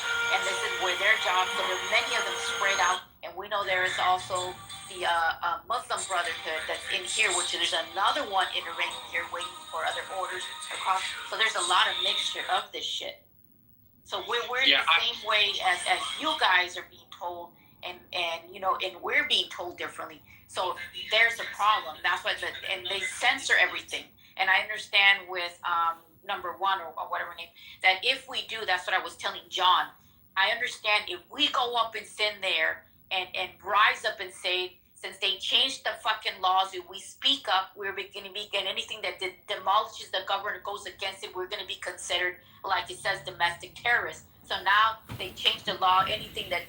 Well, listen, all I'm saying is that all communication matters. And I would just say eliminate profanity from your verbal diet altogether. My dad told me like a couple of years ago, he said, you know, John, you're using the F word a lot. You're using a lot of profanity. He's like, just don't do that anymore. I was like, oh, shit, you're right. Oops, I just did it again. So the point is, don't step in your own dog shit. Voting is not anything at all. Period. It hasn't got us anywhere. As well as other people being attacked and they're being turned against each other. There's people invading here. They have the same thing in here. I understand we actually need what type of resources that we need that will back up if we do decide, right, as a people, because they're gonna go after us individually, right? So, and you know, when you go against something, you're gonna have pushback. So if you would send there somebody give me the right suit, I guarantee I can gather a lot of people down here. We need what is it that we actually need the right way to use their own laws against them instead of them using it against us before we rise and we do speak up. They already under Biden said the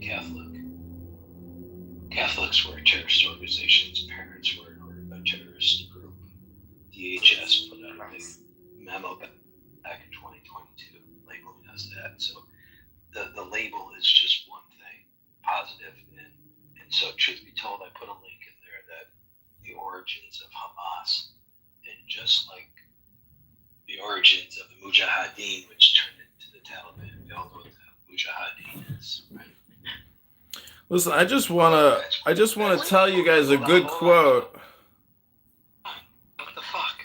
We would be supposedly tied back to, like, say if, like one Billy said, like we was doing XYZ trying to protect ourselves, they'd be like, oh, we could track them back to terrorism this far back too. So at the end of the day, and then you talk about the Taliban or whatever, I don't think negatively of those people. Like, I don't really think that they did anything to us. I don't think they blew up the World Trade Centers. They just gave them a fucking label and said they were the worst people in the world. Yeah. Like, Listen, you guys can talk about Israel all day long. I'm not trying to interrupt your conversation. I'm trying to literally just provide a little basis of wisdom or joy or stability in the communication from me. The only gift I can give the people is a positive attitude and a little wisdom, and maybe just encourage you all to take the deepest breath of the day. Do nothing, sugarcoating everything, because you sugarcoat everything and there's no damn solution. And voting up there, how many times do people go up there and vote? You know, I don't own a candy shop, and I don't like candy, and you can call me a sugar pop. But make it pop, I don't really care if I talk over you or anybody else as long as I'm allowed to speak. That's called my freedom of speech.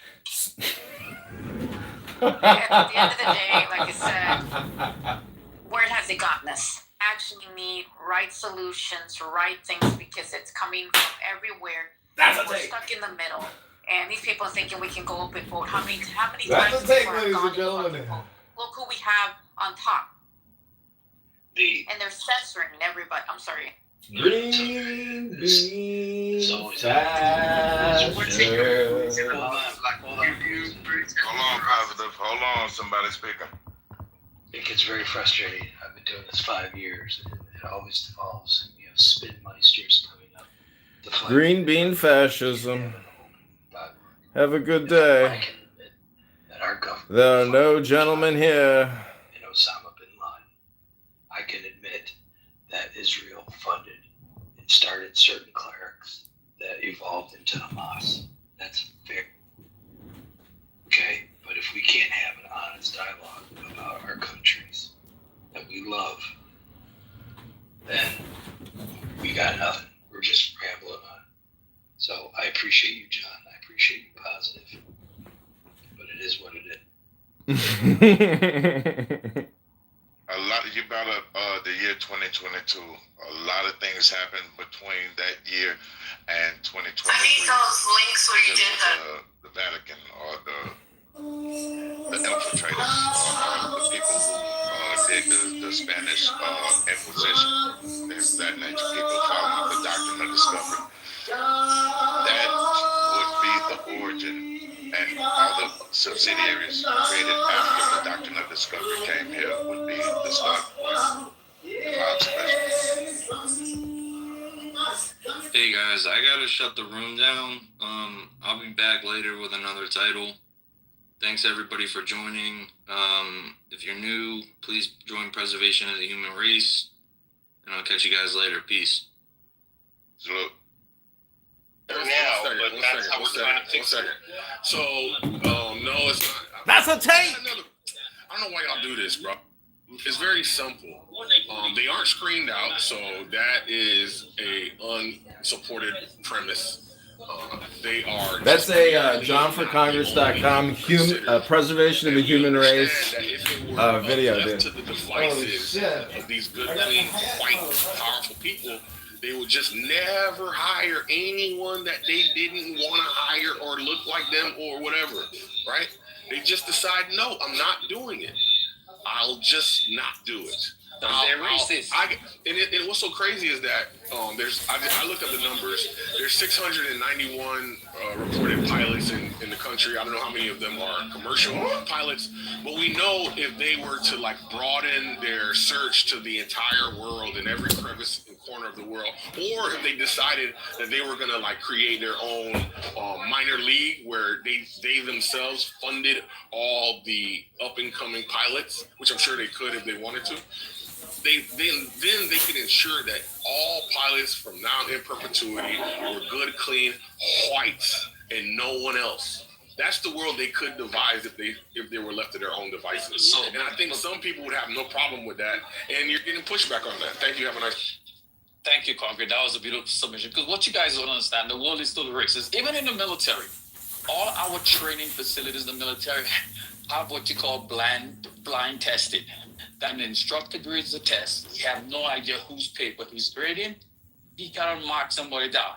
And there's a separate entity that really collects the information from that profession and then assigns the names to the grades. So therefore, they found out that in the past, teachers who didn't like black people would fail black people just because. And y'all don't realize the fact that when we look for pilots, it's about their IQ, how smart they are. And it's not about that we're not looking for dumb black people to be pilots. We're looking for the smartest of black people to be pilots. So when you meet a black pilot, bow down, because they're actually really intelligent people. Because we went to all those schools and picked the smartest black person we could find to be pilots. And they did that during the Tuskegee Airmen, because that's why the Tuskegee Airmen had a higher passing score average than any of the white pilots during World War II, because we took the criminal crop blacks. But y'all have somehow think that somehow if you're a black pilot, you're less qualified. But history proves otherwise. That we always put the criminal crop black people. But you don't want to admit that. You don't want to admit that. All you want to do is to talk around it and don't admit the actual truth. And I'm giving you examples to back up what I'm saying. All right, you acknowledge the blind test, right? You acknowledge in the military there's a blind test where people aren't able to identify who it is, so the test may be objective. What I'm saying is, once you submit a addition to the requirement as far as it being of a survey, for you to reveal your identity, it is no longer a blind test. Do you agree?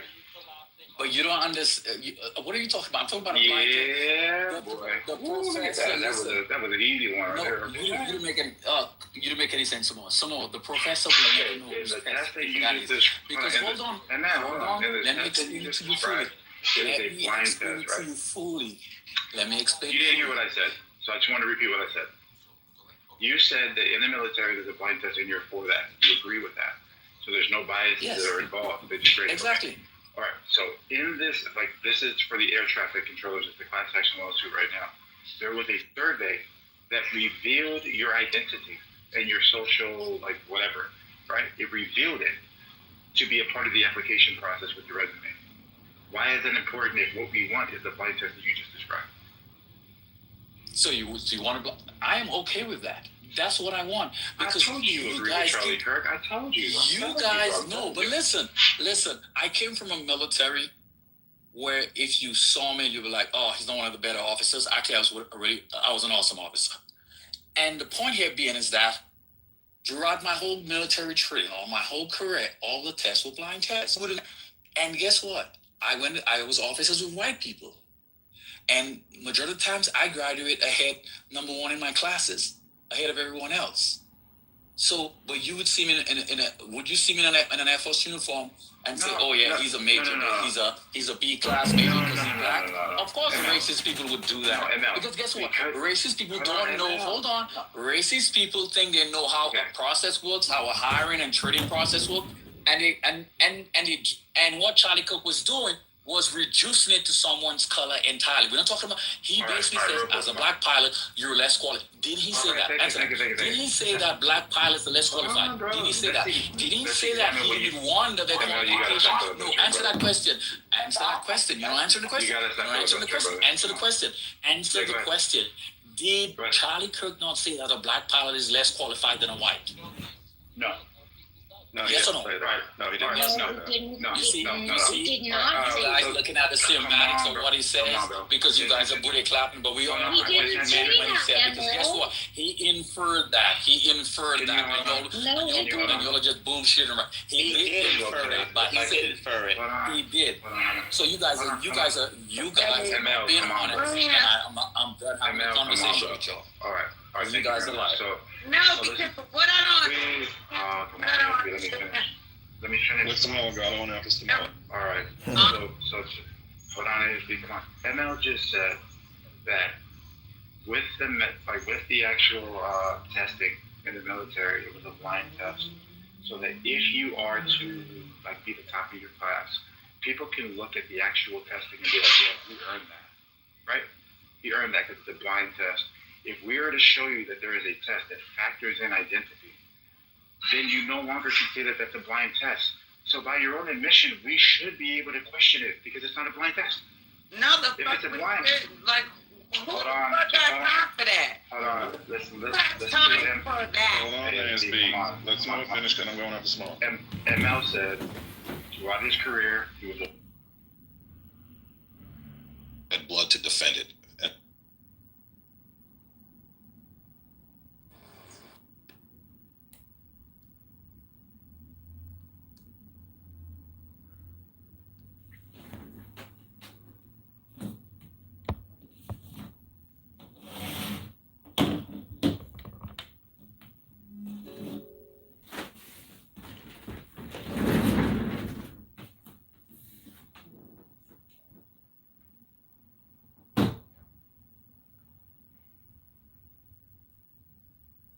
Testing.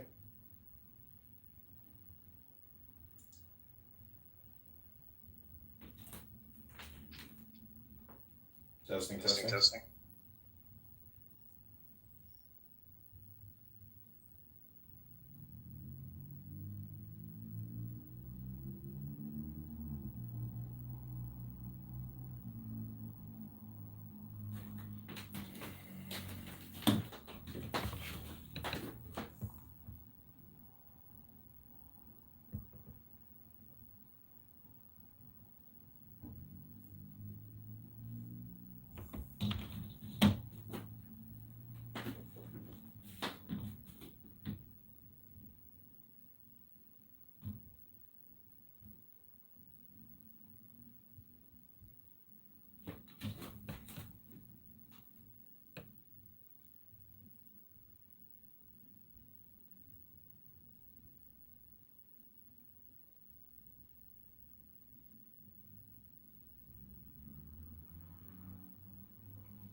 Hey.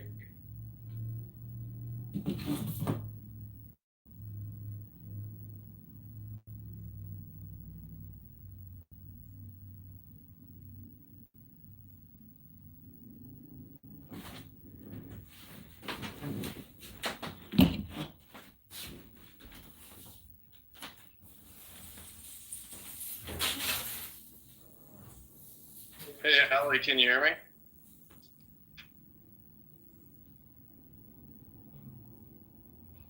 Yeah, hello? Can you hear me? I can hear you. Hey, how's your morning or afternoon going now? So far, so good. How about yourself? It's going good. I was in Augustus's Preservation of the Human Race, having a lot of fun on this app earlier. What have you been doing this? Nothing really today. So far, I have plans after I get off the phone with you, but so far, not much.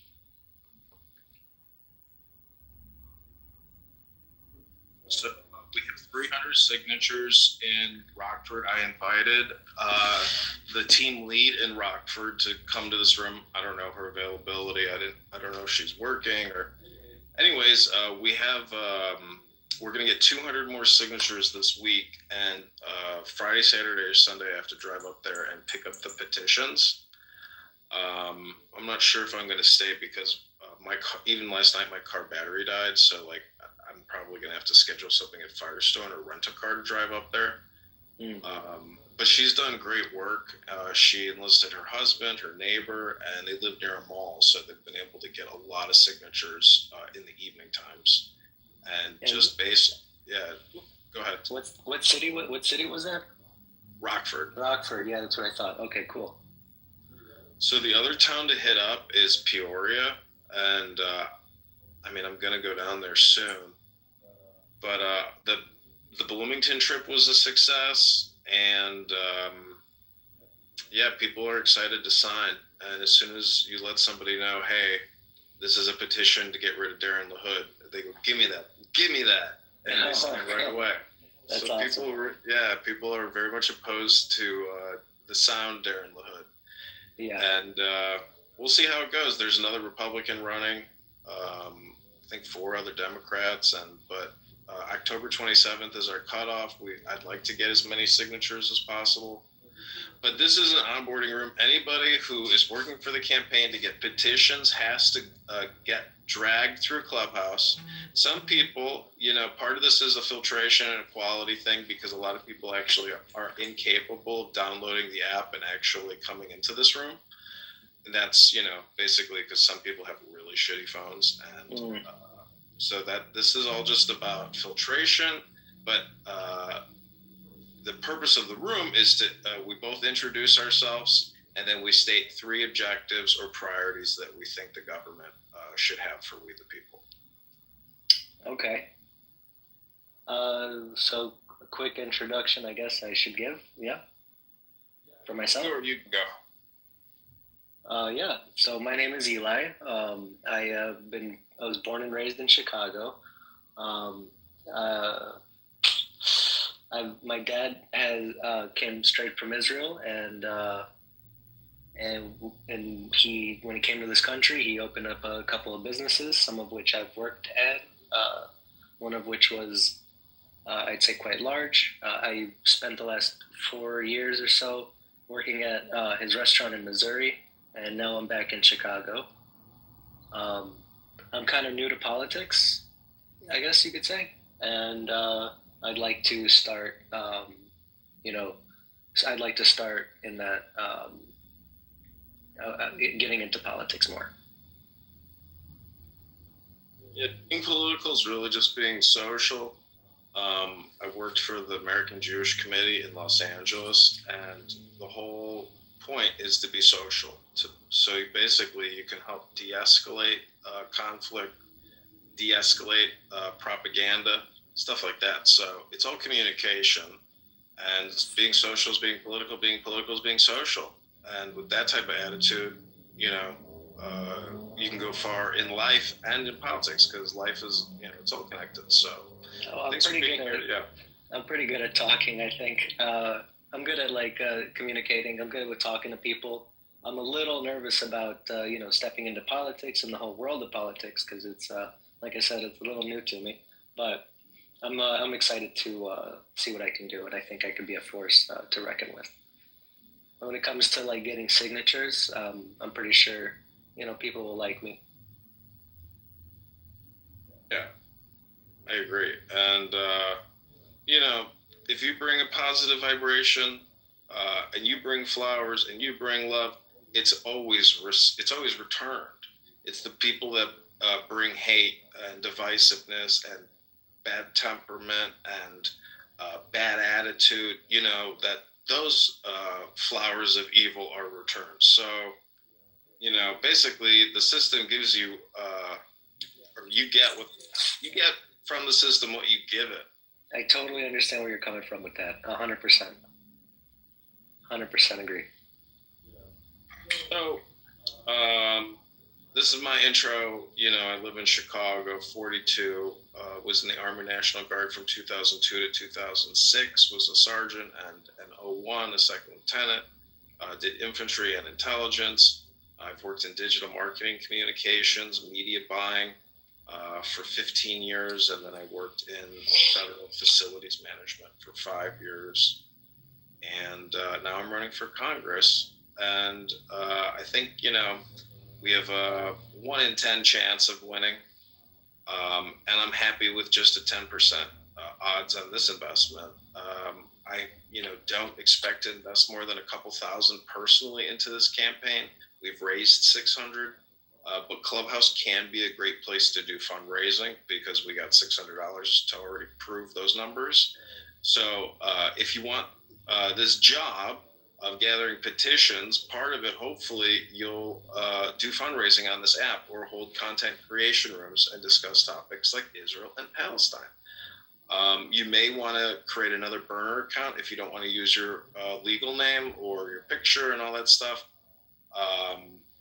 Anonymity, I would say, is on your side of the equation. So it's up to you, but I would love it if you want to do that. You don't have to do it because the truth is, like, those need signatures.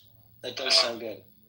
Yeah. So there's a lot of ways you can play this because if you can fundraise, that means, now you're a super campaigner and, everything gets paid for. So, but that's, my introduction. That's my background. That's the operations. And my 3 priorities. Oh, do you want to tell us your 3 priorities if you were the president of the United States? I did not say that. Yeah. First, to speak on the thing that you were just talking about, yes, I would absolutely be down to host rooms and speak. And I think that I can be very. I think I can make those rooms pretty big. I have a good feeling about it. I've never done it before, but I do have confidence in my ability to do that. As far as if I were president and what 3 things do I want to accomplish in this country, let me see. I mean, I feel like I want to give that a little bit of thought before I jump to a response. There are a couple of things that I find very important.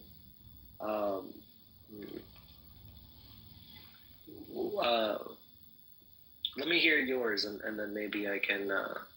It'll help me with my answer here. Number 1 priority is to lower your personal debt, then to lower your public debt per capita at the state and federal levels, lower your property taxes, lower your income taxes, and stop borrowing and spending and giving you more taxes by giving Fortune 500 tax credits through the Big Beautiful Bill. Those would be my 3 priorities if I was a fiscally minded conservative and want to bring before the Congress a balanced budget act. Makes a lot of sense.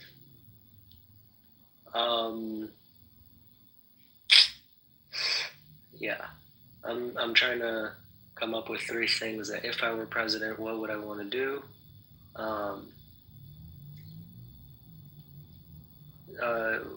First, I think,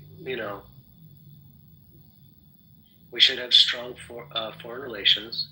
I think that in the previous 4 years before we had the current president, we had some pretty not so good foreign relations. I was not impressed. And I do think that directly impacts our country, how we are, you know what I mean? In addition to that, I would say, yeah, I mean, having more money in the pockets of Americans, I guess, is a priority for me. It's something that makes a lot of sense. And I do think that each and every individual has the capability of doing that. In Chicago, for sure, we have a problem with homelessness that's, I'd say, kind of problematic. I'd like to see the streets of Chicago cleaned up, less violence that we have constantly. And I guess those are my 3 things. How does that sound? Yeah, that sounds good. Foreign relations, economy, and homelessness. Basically. In terms of priorities, what's the number 1 priority? Homelessness, economy, or foreign relations? Probably economy. Is he good economy can solve the other 2? But yeah, there's a very high potential for that to be true, yes. Yeah. You know, one of my favorite equations in physics was for velocity and distance over time. Yeah. And how you can rearrange 3 variables to find out any other variable. So, yeah, I wish you well in Clubhouse. You know, there's a lot of rooms that go on, and you can click that link above. That's the link to the campaign fundraiser. And if you go into any rooms and you have a debate, you can put in your profile that, you know, you're a campaign organizer for candidate John Kitover. You know, your word to word or ear to ear marketing on this app can raise hundreds of dollars, but you have to give calls to action and say, hey, take your finger, click that link above. You can pay via Apple Pay. You can pay with credit card. You know, walk people through it via communication with your words, and it will go far. And you can experiment with that and have fun with that. And every dollar you raise, you're going to spend out in the field getting signatures if you're available and when you want to do it. You know, I'm trying to get Zach Ruda out here from Portland, Maine, and he's doing that, and he's fundraising on this app. So he's trying to get out here so we can get a rental car and a hotel to go to Rockford in October. But this app, you know, it can be great for fundraising, and there's a lot of rooms out there, and you can create your own rooms, and I will come to your rooms. Just text me a link to your room and create a room title, you know, the ultimate Israel-Palestine debate part 2, things like that. Yeah. Come up with creative titles, use news, things in the news, talk about how the Gaza's internet is down, how the Gaza has no cell phones anymore, you know, be relevant, be news, basically be a journalist and be a campaign organizer and fundraiser. Yes. I think that sounds like a fun venture for me. Yeah, run with it. My favorite movie is Excalibur, you know. He says, I give you the right to bear arms and dispense justice. Rise, King Arthur! You know, like, go out, be a social audio knight in shining armor and, you know, have fun in the campaign to elect candidate John Kitover to the 16th district. This is your official onboarding. Awesome. That sounds awesome. That sounds awesome. Okay, cool. Yeah, invite your friend too. I think I met him at that event at yes. Playbook. Yeah. Yeah. That's he's got his own business going on, and I don't think he's very tech savvy like I am. He doesn't really he might be using Snapchat once in a while. Well, invite him on Clubhouse. Invite him to one of your rooms. When you create a room, just text him the link and say, hey, I'm hosting this room for that guy at that event we met. Yeah, that's a great idea. Okie dokie. Well, any other comments, questions, ideas, or opinions? Yeah, just so going forward, what do you expect out of me aside from me hosting Clubhouse rooms and bringing people to the website that you linked? You have a car, right? I do. I have a pickup truck with one extra seat. Yeah, I mean, you can go to Rockford anytime you want. The problem is, like, paying for your hotel room for one night would be possible. You just pick a weekend you want to go. I can pay for your gas, I can pay for your hotel, and I can pay for one meal. And the goal would be to get 100 signatures a day. It's a lot of work, and you'd have to find an event. We'd have to really coordinate it.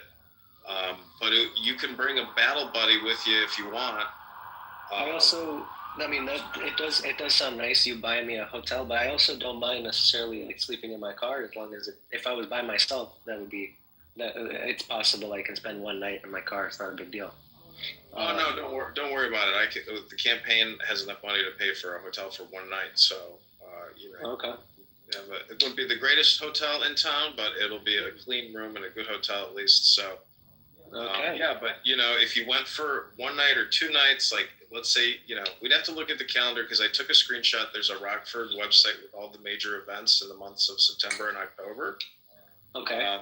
So let me text you that link, and then you'll look at your schedule and we'll figure out which event would be the best signature gathering events to go to. I'll carve out some time for it. That sounds like a fun thing to do. I love Rockford anyway. It's a beautiful area. Yeah, 2 hours away. I think Rockford is how we get on the ballot because Peoria and Bloomington are much further drives, and Rockford is the #1 town. And I bet you, I don't know what the favorability ratings are, but I bet you he has a much higher favorability rating in Peoria than he does in Rockford. So Rockford is a way to possibly win this. You're saying he's more favorable in Rockford? No, less. Okay. He's probably hated in the north and loved in the south because he gives the farmers, fucking hundreds of billions in soybean tax credits and everything else. Like, I see. He's juiced in probably in southern Illinois, but not people in the north probably dislike him, and he doesn't represent them in the way that he represents people in the south. So there's this natural division. Which this is all hypothetical. I don't know if this is true, but it's a story, so I'm going with it. It sounds good. It sounds good. Yeah, North versus South. It's like a civil war. I mean, see, this is the type of news headlines I want to create. And you can also create stuff on X for the campaign. So I definitely need social media content people out there tagging me, creating content, posting news, and then going through Darren LaHood's X account. Go look at his replies. Comment on his post and say, I think candidate Congressman John Kitover is a much better option for the voters of the 16th district. Like, nobody's doing that kind of campaigning for me. So if you want to be that pen warrior, that's really what I need is a pen warrior. And whether it's petitions on the paper or creating controversial content and attack ads on the internet, stirring the pot. Yeah, I have no problem stirring the pot because we are in a true fiscal crisis and they're not going to turn back. They're just going to keep borrowing and spending. So I think we have no choice but to stir the pot. So if you can stir the pot, you'll be a much more effective political organizer and campaign organizer for this campaign. That sounds like that sounds very good. That sounds like something I would need to work towards a little bit by just getting started at least with Clubhouse and I'll need to make that. I might want to make that how did you put it, for a different account? You can be anonymous and use a pen name. Yeah, it's called a nom de plume, name of the pen. Like, you don't have to use your legal name. You can use an alias account. So if I had one of those, I'd be much more confident in my I'd have a farther reach. I think I could make it happen. Yeah, I do have a burner phone, and I can set one up for you, and it'll be like your official, campaign cell phone. That would be fun. I would totally be down to do that with you. That sounds like my a preferred method for me. Okay, well then before you go to Rockford, I'll have the phone set up for you, and you can create content when you get to Rockford. That sounds awesome. Yeah. Okay, let's do that. All right. Well, let me text you the Rockford calendar, and that will be our next steps. Okay. I'm looking forward to going down to Rockford and collecting over 100 signatures and so forth. Okay, sounds good. We said 100 signatures per day. 100 a day At would least. be fantastic. Yeah. All right. It would be a miracle. 100 a day is a great number. I will look forward to it. That sounds like Okay. fun. Okay, sounds good. Talk to you soon. All right. Bye. Okay, bye. Just knew they was about to get paid. And I had to break it to him, man, that's a scam. What? And I pulled that shit up on the computer, man. He was sick, but he still believed it. He was borrowing money from everybody. Just saying, help these people. Yeah. Well, no, I'm not saying intuitively. I'm not talking about intuitively. Oh, you mean what? Morally? Because I still think that's the same thing, right? I think that'd be morally not okay to do that. Legally, I mean, we don't really. I don't know that that's been addressed. But yeah, I mean, morally. So what's the tipping point to say? Okay, I got a computer on my. If I go and grab all the components and I make a computer, I can get a hammer and smash it, right? And I didn't do anything wrong. But there's something where you say there's a transition point when something's imbued upon that I can no longer, upon the very thing that I created, that I can't smash anymore. So what is that transition point? Yeah. Well, just to be clear, when I was bringing up that example of concrete, I actually am not of the opinion that we can create some sentient. I mean, I'm not persuaded this is true, that we can create a sentient AI being. I think sentience has to do with God, ensouling a human. So I don't think that that's a barrier that we can cross, but a lot of other people do. So I was just trying to appeal to that to see how concrete would deal with that example. Just to be clear, he bypassed it entirely. He's like, I'm not going to deal with that. That's too gross. I don't let such nasty things enter my mind. Like, shut the fish up. My thought process though is we do have, as a believer, more specifically, that God does have the ability to do with his creation whatever he wants.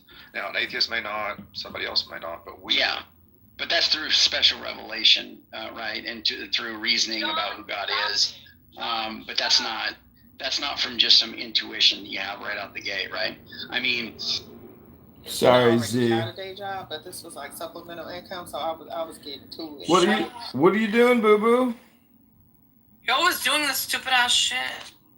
What are you doing, Boo Boo? What'd you say? I said, what are you doing, Boo Boo? I'm campaigning over here. I'm running for Congress. No, you're not. I am. I just had an onboarding session with a young man who is going to go get 100 signatures a day and create content online. Are you dead ass? You're running for Congress? I'm dead ass like that ass. No, be honest. Yeah, I've seen your bikini photos. Wow, a supermodel. A glamour model. The most beautiful woman on Clown House. You get the Clubhouse Queen Award, baby. You're such a liar. You're not. Dynamite!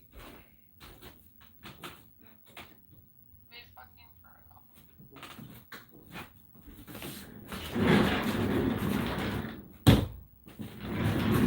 So, are you running as a Republican or a Democrat? Republican.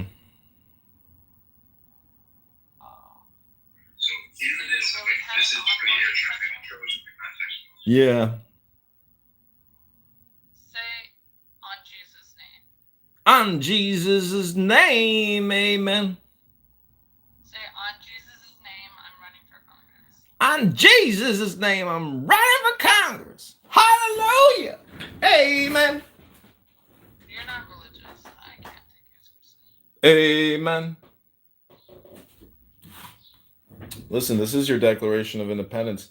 The times, places, and manner of holding elections for senators and representatives shall be prescribed in each state by the legislature Wait, I have a question. If you're running for Congress, what is the process of running for Congress? How does it work? You file with the Federal Election Commission on their website. That's it. File with the Federal Election Commission? How does that work? It's a website. You just declare that you're running, and you have to submit a financial disclosure, and you have to submit campaign fundraising disclosures, and then you have to get media, and you have to get people to sign petitions and get the minimum number of. You need Your assets. What if you don't have any assets? Well, then there's nothing to declare. You just declare nothing.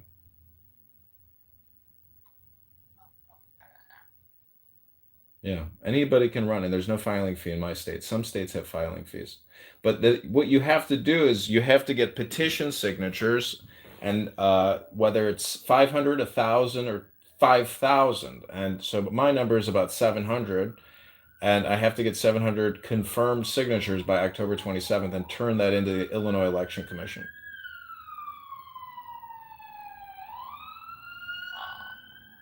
Mm-hmm. So why don't you get the signature yourself? I have been getting signatures myself. Yeah, that would be better instead of onboarding somebody to do it. Well, I need agents to go out there and help me gather signatures, and that's what I've been doing. I've been using Clubhouse to onboard people as the conference call platform, and creating content. Can you onboard me? Well, where do you live?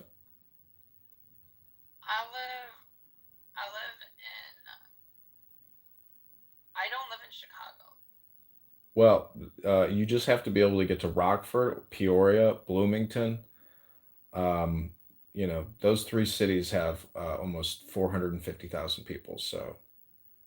Well, I can't get there. Well, then, baby, I can't onboard you. All I can do is sit here and chat with you and tell you how pretty you are, boo-boo. No. You're the prettiest girl on Clubhouse, boo-boo. Can I work for you then? When you become president, or not president, when you become Congressman. Hello, John? John? John? John?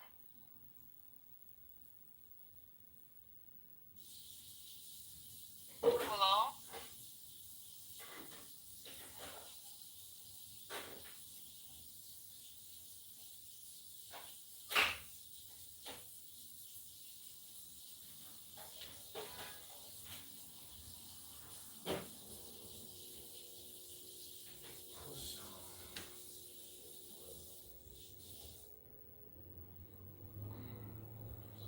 John?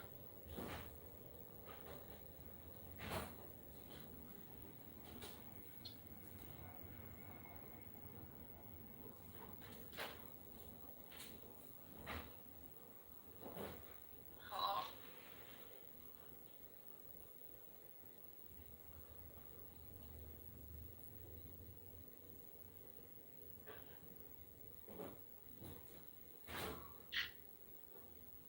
Hello?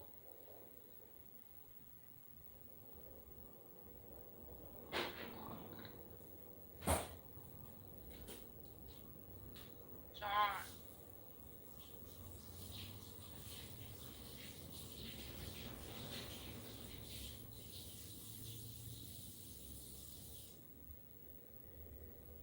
John?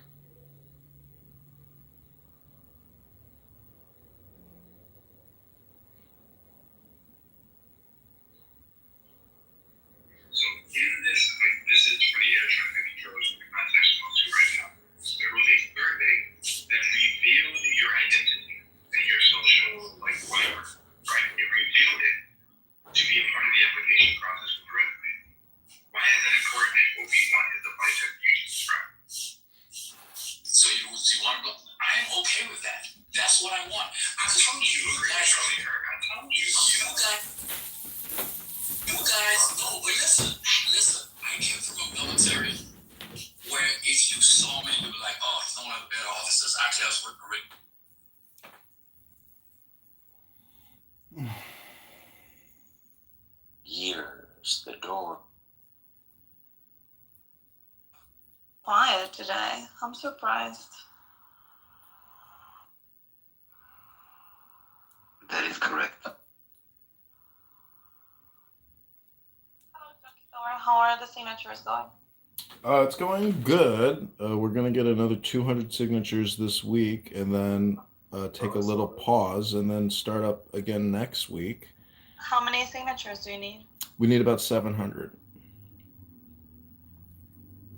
Okay. We're at 330. So how?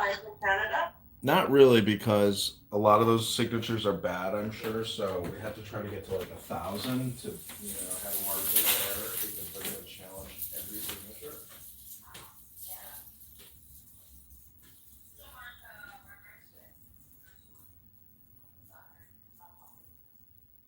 No, I only know them. I know Max through a conservative club here in Chicago set up by another Jew who's far more intelligent than any of us.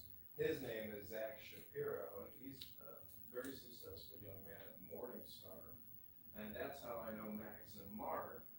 And Max had run for Congress, and I wouldn't really call him a help, and I certainly wouldn't really call him, a campaign manager. He runs a website called Illinois Record. He's a journalist. So, recently I was on NPR. You can see my PTR. I'll put the link in the chat.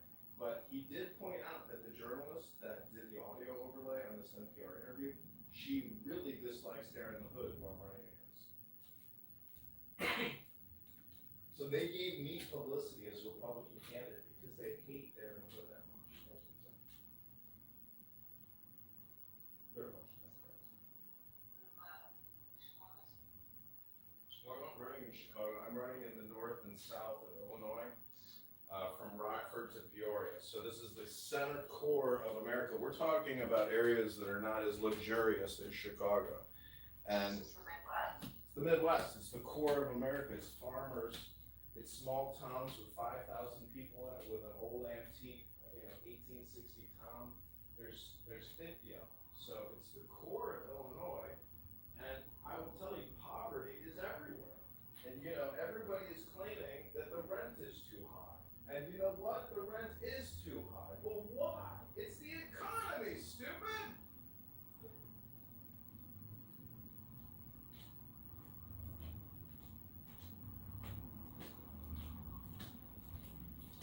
The Yemenites just launched another missile. It was intercepted. But alarms were set in many places in Israel. I got the notification on my phone. I mean, Where are the rockets or the missiles? What did it say, Daniel? It said, bling, bling, bling, bling. Is it in Jerusalem?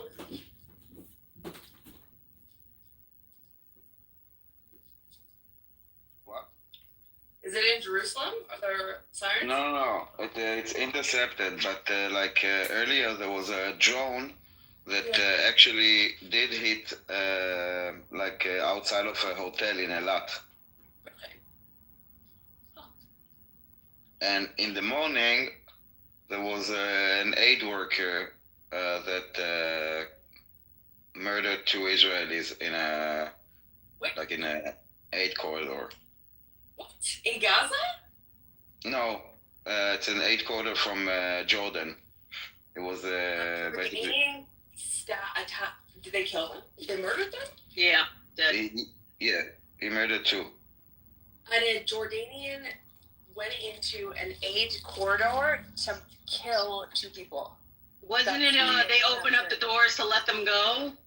He came in from Jordan. He was hired by the Jordanian army, military, and he came in with a truck from Jordan to Israel to go to Gaza, and in the checkpoint, he basically stabbed and shot two people. Well, that's the end of that checkpoint. Yeah, now it's closed. Yes. Yeah. They will basically start the story from Israel decided to close the checkpoint in Jordan. Like Israel launched an offensive on 8th of October 2023. Because of two injuries. Help themselves. It's so insane how they never help themselves. They always do their own thing. They always make it worse. Oh my God. And that's an aid worker, the aid workers, Israel. Who are they working for? What NGO? I don't know. I don't know, actually. No, this one was working for the Jordanian army. It was hired by the Jordanian army, but I don't know if it's via a third-party NGO or not. And They basically, killed Israel him, right? kinda- Or no? yes, Israel took him down. And Israel kind of lacks the security measures in Jordan to kind of pass it to the Jordanian army, like trusting them. But now I guess that is also over. Yeah, everything What's is. King Abdullah say? Abdullah. Has he put out a statement? Have they said anything? They need. I don't know if they have a statement, but they need to do like an inquiry and submit the results to us. But I don't know when. But until then, like it's gonna be closed. Yeah, shit. As it should be. And then after they will submit the inquiry, Israel will decide how to what measures they would want to apply to kind of make it safe. It's not the first time that it's happening. It happened This is not the first time that aid workers have attacked? Yeah, in the crossing in Jordan. It already happened. Don't remember, I think a year ago that. Actually, yeah, I remember the riots or something like this.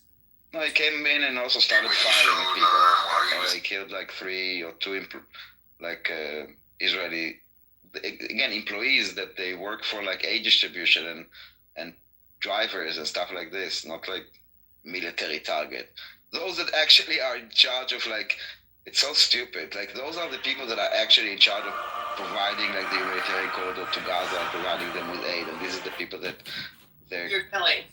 It's so, everything is so twisted and no one cares. It's so insane. And it's as soon as they hear, they'll go straight, it's Israel's fault. No, even if it's not, but Israel also kills. But yeah. There's nothing you can do to satisfy them. No, I'm not trying. Yeah. Fuck them. Yeah. Some of them literally, because some of them maybe this will help them if they will actually get I don't think so. some. Not much faith in that society. Oh, speaking of. Oh, the naked guy. This is for you. Oh no, I don't want this. Return it. No, thank you. Mazel tov, my niggas. L'chaim. My name is Slim Shady. My name is Slim. What the hell's that picture? What in the messed up shit's going on here? Hold on, why do you have hot sauce in your bathroom? Everything else makes sense. It's barbecue. Yeah, but why? Don't you have enough bottles? No, that's my soap. Hey.